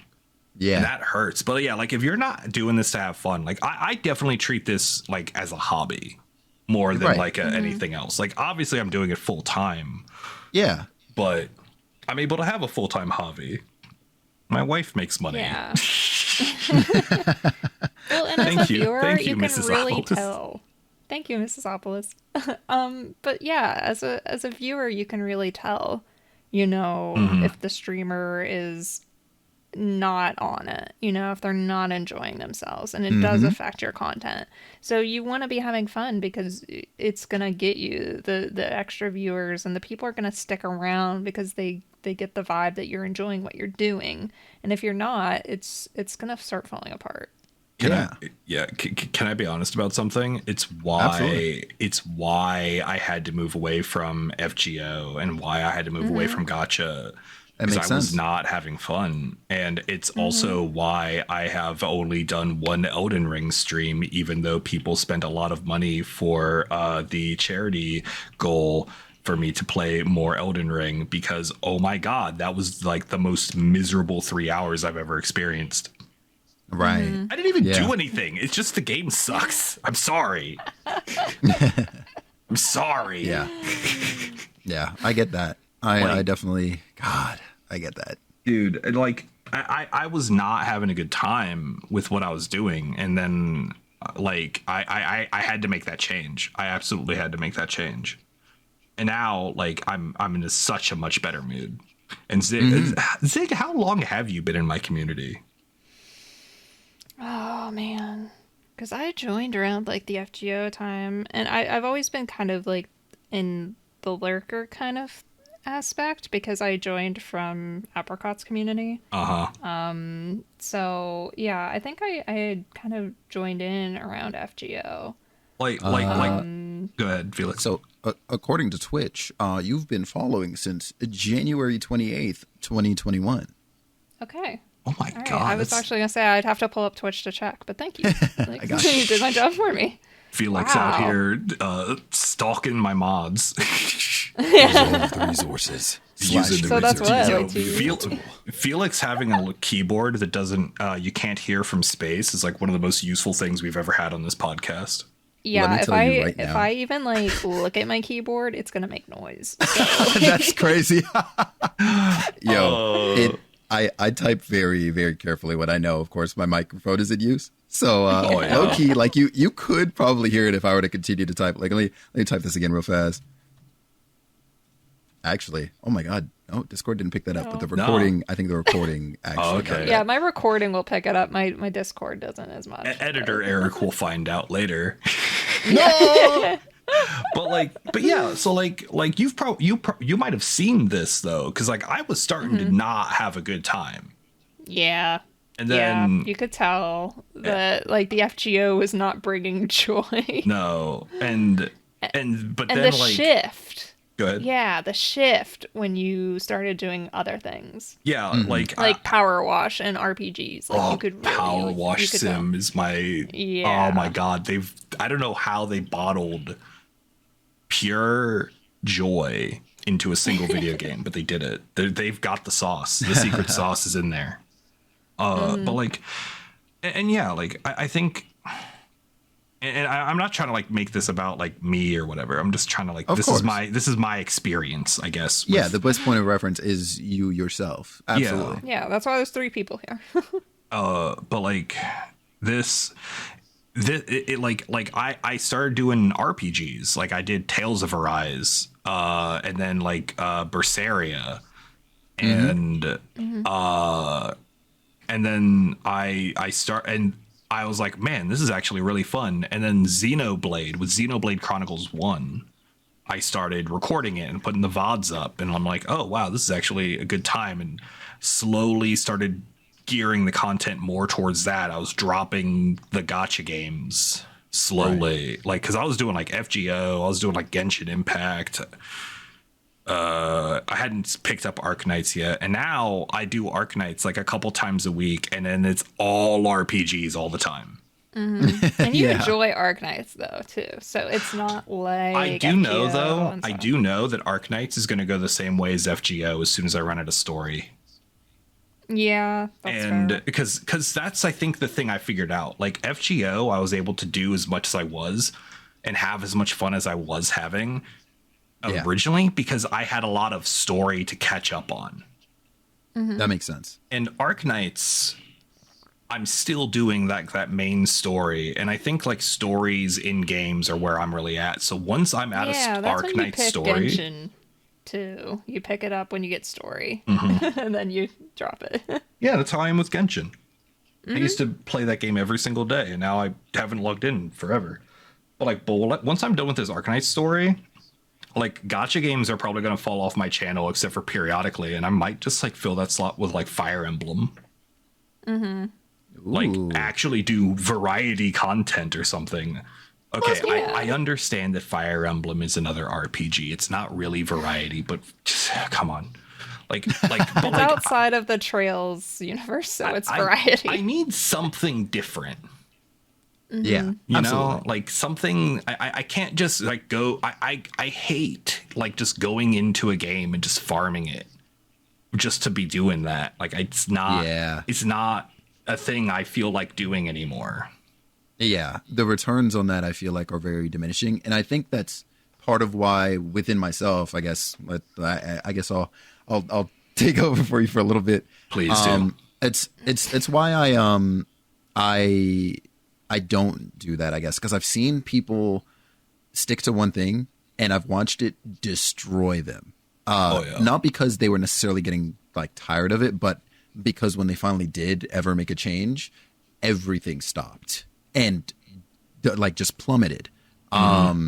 There's somebody I used to, I don't want to say watch. In truth, like I didn't really like vibe with this person, but they were around in a lot of communities that I also was involved in.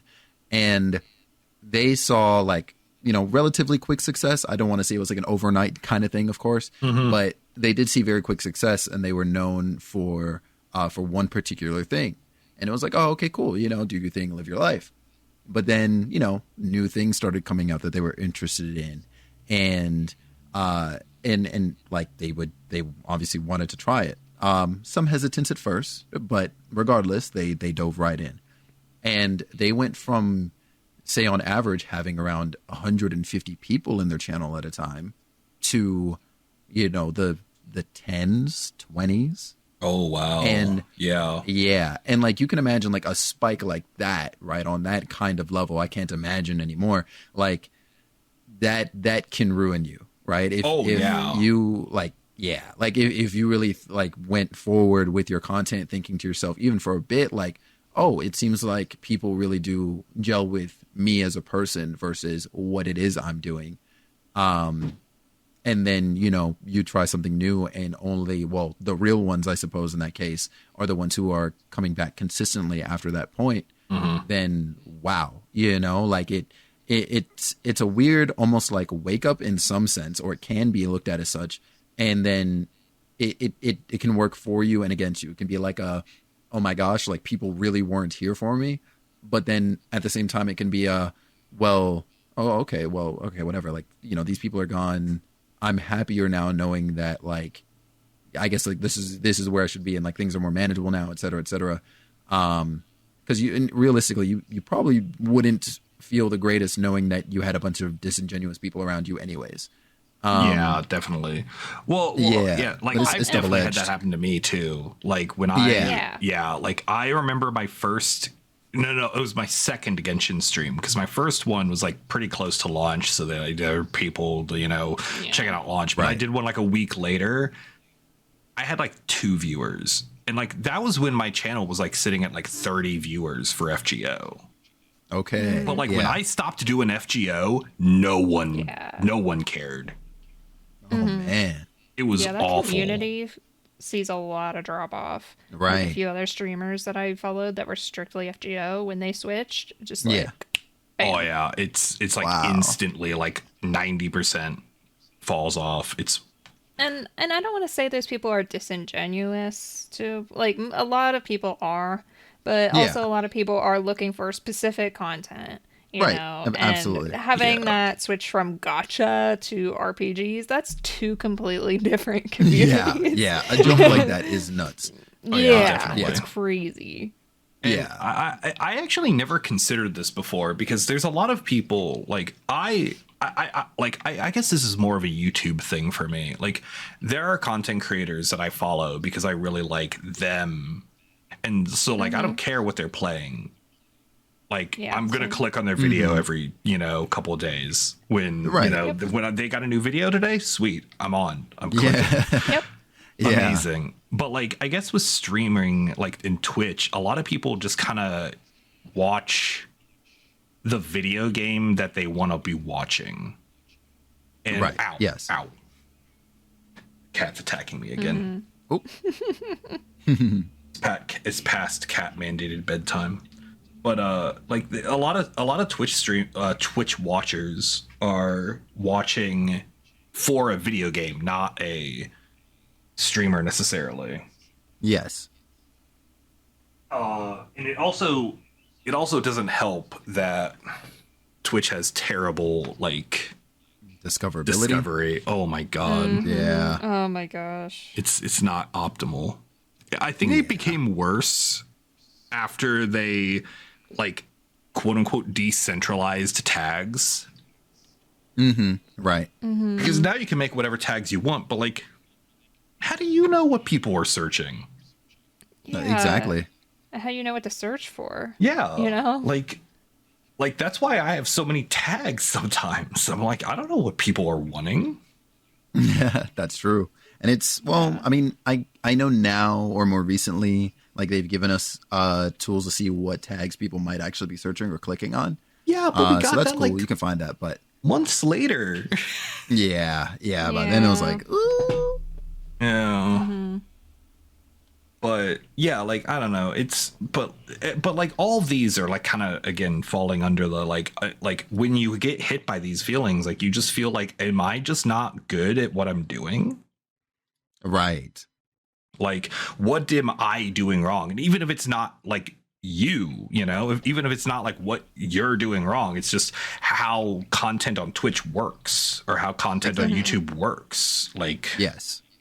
if you change up if you change even as much as your game that you're playing, it can completely destroy any progress that you've made up to that point, and you're basically starting from scratch. Which is very Exactly. discouraging. It's extremely discouraging. Yeah, like there was a real time, like right before I started Trails. Actually, there's a real time where I'm like, am I just gonna hang this up? Yeah. And then I played Trails in the Sky, and then I felt joy for the first time in my life. Oh my goodness. But yeah, like I don't know. I feel like I've done a lot of talking. We have a couple other points here. If Felix, if you wanna tackle some of these. Oh yeah, yeah. So we've I'm trying to think on like, do I have anything on that topic to say first before we move on? I don't think so though. But I do hate almost more than anything else. I think like disingenuous relationships with other streamers. Like, Oh yeah.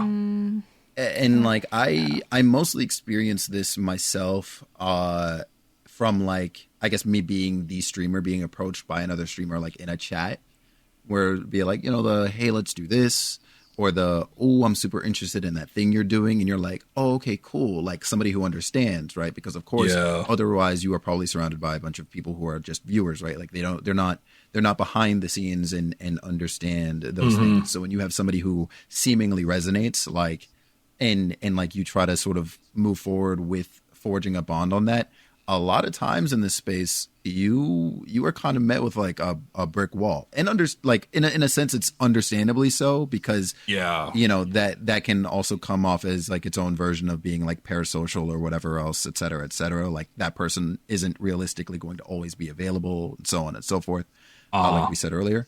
But like it is odd when you look at it from the perspective of somebody who was approached by somebody doing those things, and then like I mean I don't know, in larger cases of this, they kind of go as far as to like being the person who tries to get you shut down or whatever, or they talk ill about you to others. And Or they're like it's trying odd. to use you for self promotion or something like that. Yeah. Oh Yeah. gosh. Like, Oh. I felt so awkward asking you to do this podcast with me, because I'm like, Yeah? I've never done that before. I'm like, yo, like, because we did our Trails in the Sky review. Yep. And I'm like, man, this was actually really fun. We should do more of these. And then and then like I kind of always am like, oh, we should do more of these. And then one day I'm like, no, let's do more of these. And I kind of felt Right. really awkward about it, because I'm like, I don't want this to come off as like a like that basically, like Yeah. disingenuous. Like you don't because, want to like, seem I'm like a I'm like, no, this just was like obviously like we're still doing it, but like like it's something I really, really loved doing. And Yeah, I'm me too, glad. thankfully. Yeah, thank God. yeah. Imagine I'm like, oh, I hate it here. I can't believe I'm still talking on this podcast. God, this guy sucks. Is he gonna stop geez. asking me? God, one of these days I hope he shuts up. But, I literally could never. Dude. But I mean, shoot, even that has happened. Like we joked about it, but like literally that sort of thing has happened. right. Right? Yeah. Yeah. It's the worst. Like and I always hate as well when like and I don't get this very often myself, but like it's like someone's like, oh hey man, let's do something, and I'm like, you were literally just spent like the last 10 minutes bad mouthing my friend in this chat. What are you? No. Right. Oh man. I love cases like that. Dude, right. I love Like that they do so it in much. front of you. Yeah, that's kind of next level. But And like then like just I there's some people who get really crafty with it. I know a person who routinely kind of, you know, they'll come in and it starts off normal, right? It's a hey, how are you? You know, it's like how always are a things? hey, how are you? Yeah. And then I'll be like, oh, you know, like, because of course, naturally, I'm going to ask in return, like, how are you? Like, I'm good. How are you? And then the response is almost every time, it is immediately, oh, yeah, you know, went good, created a TikTok today, streaming tonight, this and that. And I'm like, okay, all right, listen here, man. Oh my God. All right. There's And like they know what they're doing. They know exactly what they're doing. Now, obviously, like there are some times where this is okay, right? Like if I'm inviting that in, I'm like, hey, get a shout out for so on and so forth, or I am directly asking, hey, how was your stream, or how have your streams been, or stuff of that nature. Obviously, like that is the green light. You can talk about your content or how things are going for you or whatever else, right? It's no problem. yeah. But when you do that sort of like, I can't help but like almost laugh like thinking about it because it's so wild that they're this slick. I know. I always hate like when I almost hate talking like about like even if I raid in or something, I almost hate talking about my own stream in someone else's chat. Yeah, like, I'll raid into like I raided into who did I raid into earlier today? I don't remember. But like she was playing Ocarina of Time and it's like asked me about my stream. I'm like, oh, it was pretty good. I liked the play, the trails. And then I'm like, I don't want to keep talking about my stream because I'm like, oh man, this game is pretty cool. Right. Like even if the streamer's like doing it, I'm like, it feels so awkward because like I'll have people all the time. I'm like, hey, how are you? And they're like, oh, pretty good. You know, just finished up my stream and, you know, having a good time. I'm like, oh yeah, how's that? Yeah, it's going pretty good. It's pretty right. The immediate like, response hey, is to be like, nice, and then move stream. on immediately. Oh yeah, There's no way. Yeah. Going back to jumping back a little bit to like gimmick chatters. Mm-hmm. One of the wildest ones I've ever seen. It was in like some other random community where they came in. They're doing a whole bit, but the whole bit is talking about their stream. And they went on. This streamer had no idea how to respond because they're just like some like they were doing art. They were doing like an art thing, and this guy's coming in with massive all caps, just yelling about his stream and like how he's doing well in Valorant or something, and this poor artist is just like trying to make a bud or something. I don't know. Oh my. And I'm like, oh no. And I'm like not, and I'm like a lurker in that chat. So I'm like, I'm not even like, I've probably said like 3 things in that chat and dropped a Prime sub. Because I was tired of ads. God. Use those like, Prime subs. Use that Prime sub. Beat the crap out of Jeff Bezos. Use Twitch Prime. But I'm not explaining that joke. But like, it's so awkward. And I'm like, it's like the perfect storm of bad chatter and like weird parasocial nonsense.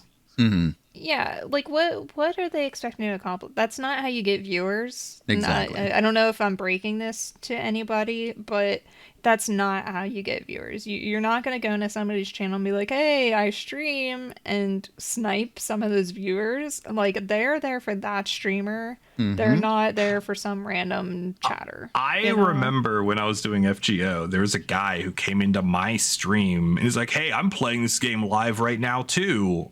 And I'm like, oh, I think I remember that. Huh? And you're like, yeah, well, right. It was playing wild. I'm like, I don't remember how I interact. I have no idea how I interacted with it, but I assume it was with incredulity. Yeah, it was so. I feel like that's happened, and I've witnessed it. I don't know if it was you or someone else, but it had to have been you because it's just so strange. It was the wildest thing I've ever seen. I don't understand it, but like, yeah. Honestly, like looping these 2 major topics together, one of the most like, I don't want to say it's one of the most parasocial things I've seen, but like, it's kind of like in the middle somewhere, like a viewer who will pull up on another streamer's channel and be like, hey, watch my streamer, and like post full on like links in their chat and stuff to other channels.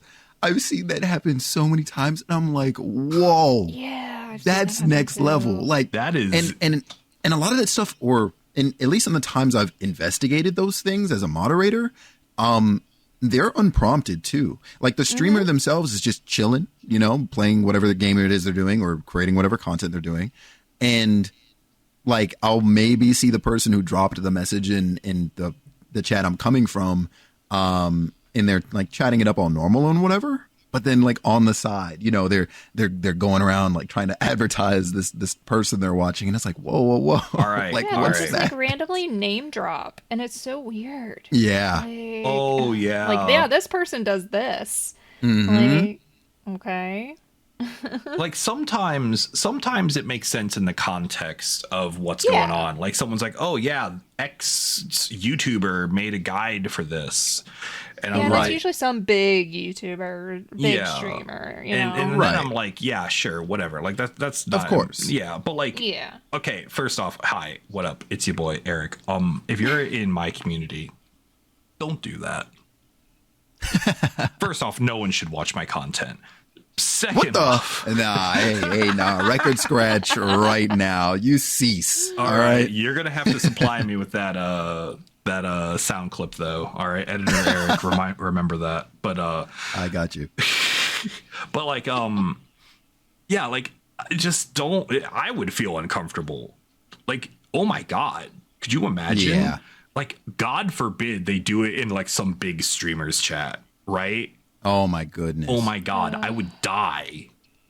I would legit, I would perish physically. Yeah, because you could get some of their chat coming after you then too. Dude, like right? some people are crazy. Yep. They will, that community will come to your community and they will get aggressive. I don't want Yep. that in any circumstance. So please never do that. And if you're thinking about doing it Yes, for someone please. else, don't. Yeah, Just- never do that. Yeah.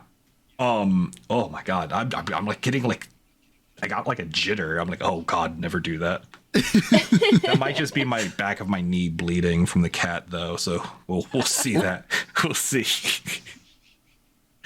Oh my god. But yeah, like I don't know. There's one other note you have here. Yes. I guess that's in regards to, I guess, like Twitch partners and like people who may sort of feel like they've reached the higher echelon of the streaming or streamer community, I guess. Yeah, have you had any experiences where like you kind of felt like somebody was being a little big-headed because they got the check mark next to their name? Oh my Oh god, you have no idea, dude. I have a saga. I'm not gonna relay it. I'm not gonna relay it because that's old stuff. Of but course. dude, I've got Yeah. a saga, and I'll tell you about it off podcast. Because I'm man, super it's a down to listen to that. It's a Yeah. story, dude. It was an adventure. Yeah, I got a The similar short answer is situation. I've seen both aspects of that. I've seen someone who's big-headed because they have the check mark, but I also have seen someone who had the check mark and was legitimately like one of the most down-to-earth people I've ever had the pleasure of mispronouncing Greek food with. Yeah. And it's like it's weird because like someone will come into your chat with a check mark, right? And you're like, oh, you must be, someone who actually knows what the hell they're talking about or something. Or like a lot of your community will like, oh, hey, it's whatever. What are you doing here? And then they'll talk like, and the thing that's kind of sucks, and I feel like a lot of partners kind of feel this, is if they'll go to smaller streamers that are in their categories, a lot of people will start like focusing on them. Yeah. And I've seen this happen like a lot of times where like a partnered streamer will come in and be like, oh, hey, what's up? Just lurking. And then like half of chat explodes. It's like, oh, hi, oh, hi, oh, hi, oh, hi. What you doing? What's your stream tonight? What's the content going on? When's your next YouTube? And then like you just have to kind of sit there. Because like, how do you? That's it. Yeah, and that's just your life. And I feel like that's something that sucks, but it's not like their fault, right? Yeah, 100%. Yeah, and like and you can always tell kind of how they are because they'll either engage with it or they won't. Yes. And I kind of love when they choose not to, I guess, engage with that because obviously, right? Like that's not why people. It warms the cockles of my heart. Yeah, we appreciate you, partners who do those things. Getting partner is also really, really hard. Averages suck. That is basically like, that is basically what I surmise that to, because I don't know if you knew this, but it even counts the days where you're not online. Are you serious? Yes. Is that why that number is so low? I mean, I know for sure I didn't do like perfect math, but I sort of did like, rough like looking at like obviously only I did two calculations. One where of course I only count the days I do go live, and then again with all 7 days. And the number that Twitch was showing me was much closer to the latter.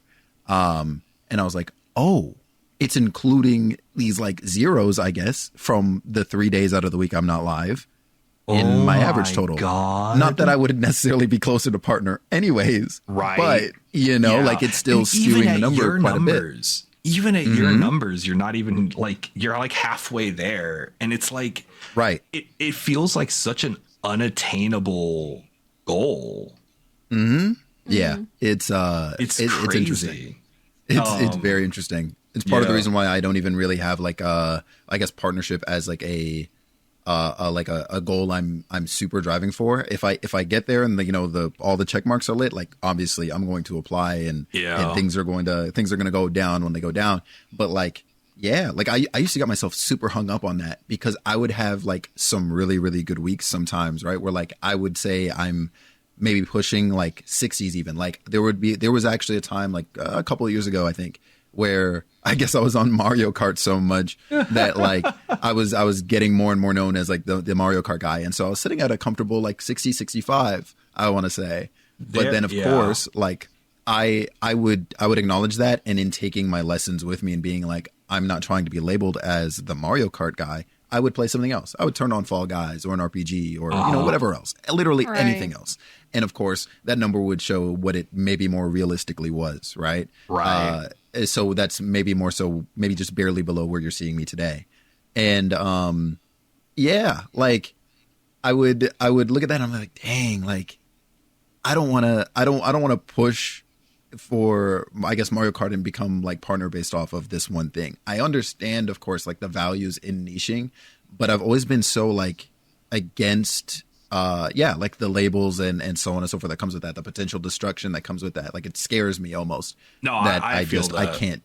Yeah, I can't Like, subject myself to that. With as obsessed with the Legend of Heroes series that I've become, like I've definitely accidentally pigeonholed myself a little bit into that niche.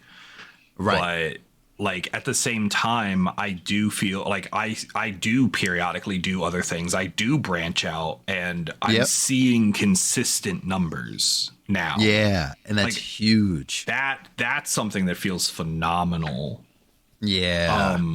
Where again, and like back in the FGO only days, like I could have realistically made a push for partner. There was definitely a time where I'm like, all right, if I sit down and I ask the community, it's like, hey, this is the month we're gonna push, we're gonna do it. Yeah. Then I could have had that check mark, but it wouldn't have meant as much, I think, especially now. Right. Like, and I'm like, you know what? I'm fine with that. Honestly, I just want more emote slots. That's really what it is for me too. I'm like, man, more emote slots would be like, nice. I don't care about the check mark. Just give us like more emote slots. Just give everyone more emote slots. All right. Yeah. Honestly. Just come on. Or at least one more. All right. It drives me insane that there's 9 tier 1 and not okay, 10. Hold on. No. Like it's just there's a spot for it. It's right there. Just put it in the spot. I'm sorry. I don't know what came over me there. I'm sorry, Nisa Video Game Company. I just make them put this emote in the spot. Continue to sponsor me. Yes, Nisa Video Game Company. I'm so sorry.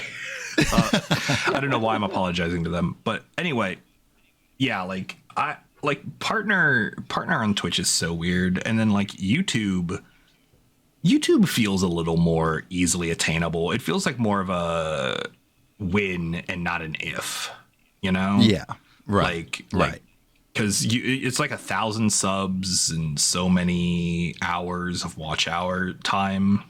And that feels like a lot more attainable, especially because like YouTube's one of those things where people can stumble across your content at any time. Twitch, they have to be on when you're on and looking for that game. Or God forbid they search up a tag you're using. It's absolutely wild.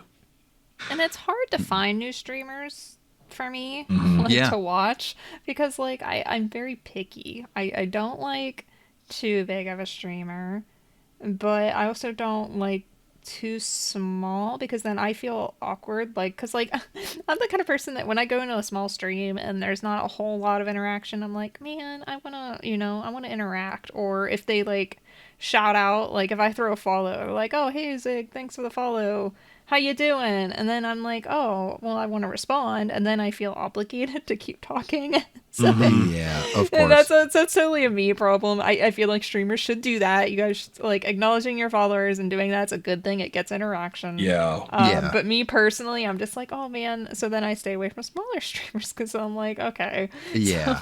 And then it's really hard so for me weird. just to settle. Like live content is so bizarre, and it's also weird. Like rating, right? Mm-hmm. Like Yeah. I know Felix, you try to raid to a lot of different people, and you've spent the do. last couple months raiding out to people that you normally haven't. Yes. But I'm very much like the kind of person who I like to raid into a consistent set of a few people. Yeah. Because That makes sense. Because I don't take the time to research streamers, and I'm not going to get it. And 9 times out of 10, I'm going to click on someone at the end of my stream, and I'm like, all right, well, I'm in a 30 to 90-second ad. Oh, yeah. there's No that too idea what sometimes. I'm getting myself into. You know? Yeah. And because a raid is kind of like a, hey, I'm trusting you to take care of my community, and I'm kind of endorsing whatever it is you're doing. But if I don't know what it is you're doing, oh God, I could raid into someone. I've definitely regretted a few times. Yeah, there's been a few where I'm like, all right, this was not the vibe I was looking for. It is not immaculate here. Right. Yeah. But there's also other times where it's worked out really well. True. Yeah, and so I'm very much I need I prefer having a very consistent small list. And that's why I end up rating you all the time. Why? I'm here for it, honestly. I love it. Yeah, well, even back when I was doing FGO, we had what I like to refer to as the FGO content pipeline, and it was 3 or 4 or 5 of us that would all basically raid into each other in a giant circle. Oh, man, I love that. And so it was literally if you just stayed on one of our channels, you would eventually get raided back in. If you just kept the tab open 24 hours a day, you would just have the same game, just this the same 5 to 6 people on your screen at the whole all day, 24/7. It was wild. It was actually wild. That's incredible. Yeah. Oh, the that FGO work like content that is pipeline was wild.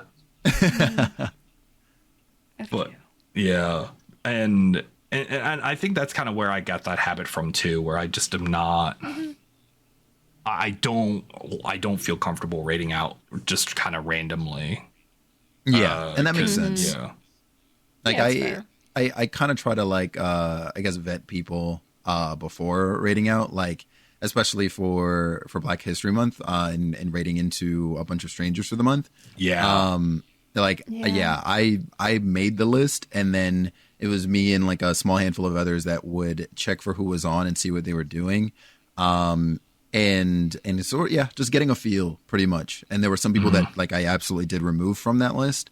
And many that I've kept and now have okay relationships with, of course, we're still sort of strangers to each other, getting to know each other, etc. I've gotten a couple good follows but out of that list, actually. Cool. Yo, hey, yeah. Yeah. It's been surprisingly rewarding, but it could have been the exact opposite, and it's scary. Oh, absolutely. Yeah, I'm thankful now that I've got a setup where if I do happen to pull up somebody and I'm kind of peeking over at what's going on, the rest of the stream isn't privy to what's going on my end, or that's somebody smart. else. That's smart. Yep, that's the benefits of the audio setup. I need to be more like that, but I've been working on a updated overlay for literally forever. But instead of working on that, I do a podcast now. which is valid. It's very valid. Yeah, or like a mod might like pull up a suggestion or something like that, and that's cool too. No, but I absolutely see the merit though in rating consistently into like a couple of people, because of course that opens up opportunity for more like building a relationship with that streamer for one, and then also their community as well, right? Like you become somebody that they're excited to see, like maybe most days, if it's not every single day or something like that. And then that benefits itself with banter with you and so on. Like using you as a specific example, like I see how like everybody gets on with you, and I'm like, this is nice. Like this is really cool. And I see the people that come through and are supportive of you, right? And I'm like, this is really nice. Yeah, love it. I love it. Oh yeah. Well, I mean, you have we talked about teams? I don't think we've talked about teams at all. No, we have not. Like, and you have you're part of a team in Andromeda Arcade, and like everyone in there has been super cool. Like, yeah, they're all right or whatever. They're all right. Yeah, well, like you have like a good community, and that's something that's interesting and kind of helps with like discoverability as well a little bit. Like every time, it absolutely can. Yeah, like every time I see you shout out someone on your channel, and like I'll usually drop a follow, and I've been slowly gaining like a slightly wider list of people that I raid into, usually from that team actually at this point. And it's really interesting. Go ahead. I've loved seeing you raid into Kim. I see that now, I'm like, ooh, okay, hold on. Or oh my gosh, who else was it I saw you pull up on the other day? Regardless, I see it. I rated Tiki the other day, and that was super fun. Yeah, I saw that. Yeah, I saw that. That was good. But like, it's just interesting because like there's so many streamers that like I would have never like. I don't know Overwatch. I don't know Apex. Right. I don't know these games. But like you've recommended to them. And like then I'll raid into them, and then there you are with a freaking sword. Oh. That is the case some of the time. Oh my god, yeah. And I'm like, it's wild to me because like it's nice to see these streamers that I would have never given a second chance. And I think that's something like I think that actually kind of carries back to our previous point where streamers or like viewers are like usually looking for a specific game, a specific like genre. And that kind of like inter-streamer community is something interesting. I feel like this podcast has gotten extraordinarily off of the original topic, but I'm really kind of glad that we've kind of hit a lot of the points that we've hit. Agreed. Me too. It's lightened it up a bit. Yeah. Like we were so focused on we definitely started like, so very serious. heavy, but like I think the back half of this has gotten like significantly lighter. Yeah, like we really went from like, Child Link Ocarina of Time to Majora's Mask, and now we're like kind of in this really nice, like, I don't know, Four Swords Adventures, Triforce Heroes, like it's nice. Pardon the analogy. We're in the first half of Wind Waker, not the second half of Wind Waker. Right, hey, I like that. The second half of Wind Waker goes places, and it's still really cartoony, but like that man is a skeleton and has been dead for years in a box, all right? It's weird. All right? They hit a lot of things in that game because everything's cartoony, and you're like, oh, this is objectively terrifying when you think about it for more than 2 seconds. So like, yeah. I like this kind of tonal shift, and yeah, like I don't know. I guess I'm trying to wrap this up, and I don't really have a good like overarching point. I don't know if anyone else does. Just I guess to summarize, just really think about who it is that you do. I guess put your trust in, try to make sure that the connections that you do have or you feel you have are in fact genuine. Like really do check yourself for that, please. And just on both ends, like please be safe. Like please be as safe as possible and make sure that any and all sensitive information is kept very, very close to the chest. Yeah, we love all of you. Yeah, we do. We genuinely we care about all of you, and that's why we're here. Yeah, we're right. At a distance, we care about all of you. Yes, arm's length. Yes. I think it comes. Go ahead. Sorry, go ahead. No, you go ahead. I had nothing. No, okay. I guess it just comes from different backgrounds. Because we all kind of grew up where, the internet is full of strangers and you don't tell them anything, and I feel like we need to bring some of that back. I think it's okay, but you really need to guard your personal information and what you put out there, and also be careful of who you're speaking to. Realize who you're speaking to, that just because you see a face doesn't mean that you know them, Right. Yeah. and just yeah, like Felix said, just please be careful, because there's a lot of negativity out there, and you can cater the content yourself. You can create your own spaces.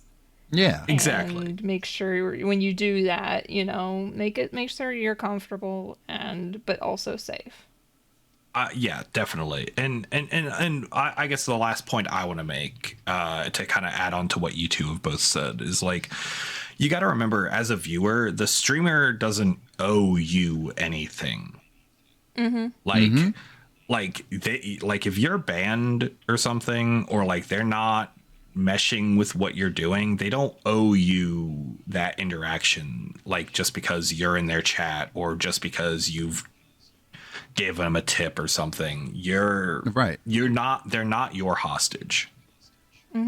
And just be aware that they are a human being, and they are like a person. They have a whole life outside of the little box inside of your monitor. They're not just, they don't just exist inside your Chrome tab or your Firefox tab. No one uses Microsoft Edge, but like they're going to go to the store. They're going to go buy, I don't know, noodles. M&Ms. They've probably pooped today, like just be aware that they're a real person. And I assume you're a real person. So just treat them like that. Just have a freaking modicum of respect. Yeah. That's all I want. I think that's the TLDR of this 3-hour podcast. Just stop sucking and have respect for people. Thank you. All right. Nice. Anything else we want to say? Be kind, that's it. rewind. All right. Thank you two so much for having this discussion with me. I know it was awkward at times, but I think we got through it, and we all learned a little something today. Yeah. Yeah. Well, thanks for having me. Yes, I'm Zig, thank happy you to so be much for joining us course. today. here. Yeah. We'll definitely bring you on for a more fun one to do with me. Absolutely. I'd love to. I've I don't have to be here it. either, like, because I know I bring the mood down all the time with my. What? If you don't. Oh my gosh. Anyway, He's gonna shove the podcast so completely to Felix. That was his plan. Imagine It's one day Felix's- there's just like a solo me episode. Oh my, that'd be terrifying. oh my I god, wouldn't know what to do with myself. dude. I legitimately was like, how, like, when you were sick, I'm like, oh my god, how do I make What an do you episode? do? What do I talk Yeah. about? Who do I talk to? I was panicking. It was the Oh, worst. no. Dude, I need you here, man. I need someone Yo, listen, here. next time, even if I am sick, I promise I'm gonna sniff it into the mic like a lot, but I got you. Oh all my right, God. I'll do it. Oh my god, that would be wild. But yes, everyone, this has been one more for the road. Our episode of slightly heavier things into much lighter things. And thank y'all for listening. We'll see you next time. Goodbye. Thanks, Bye. bye.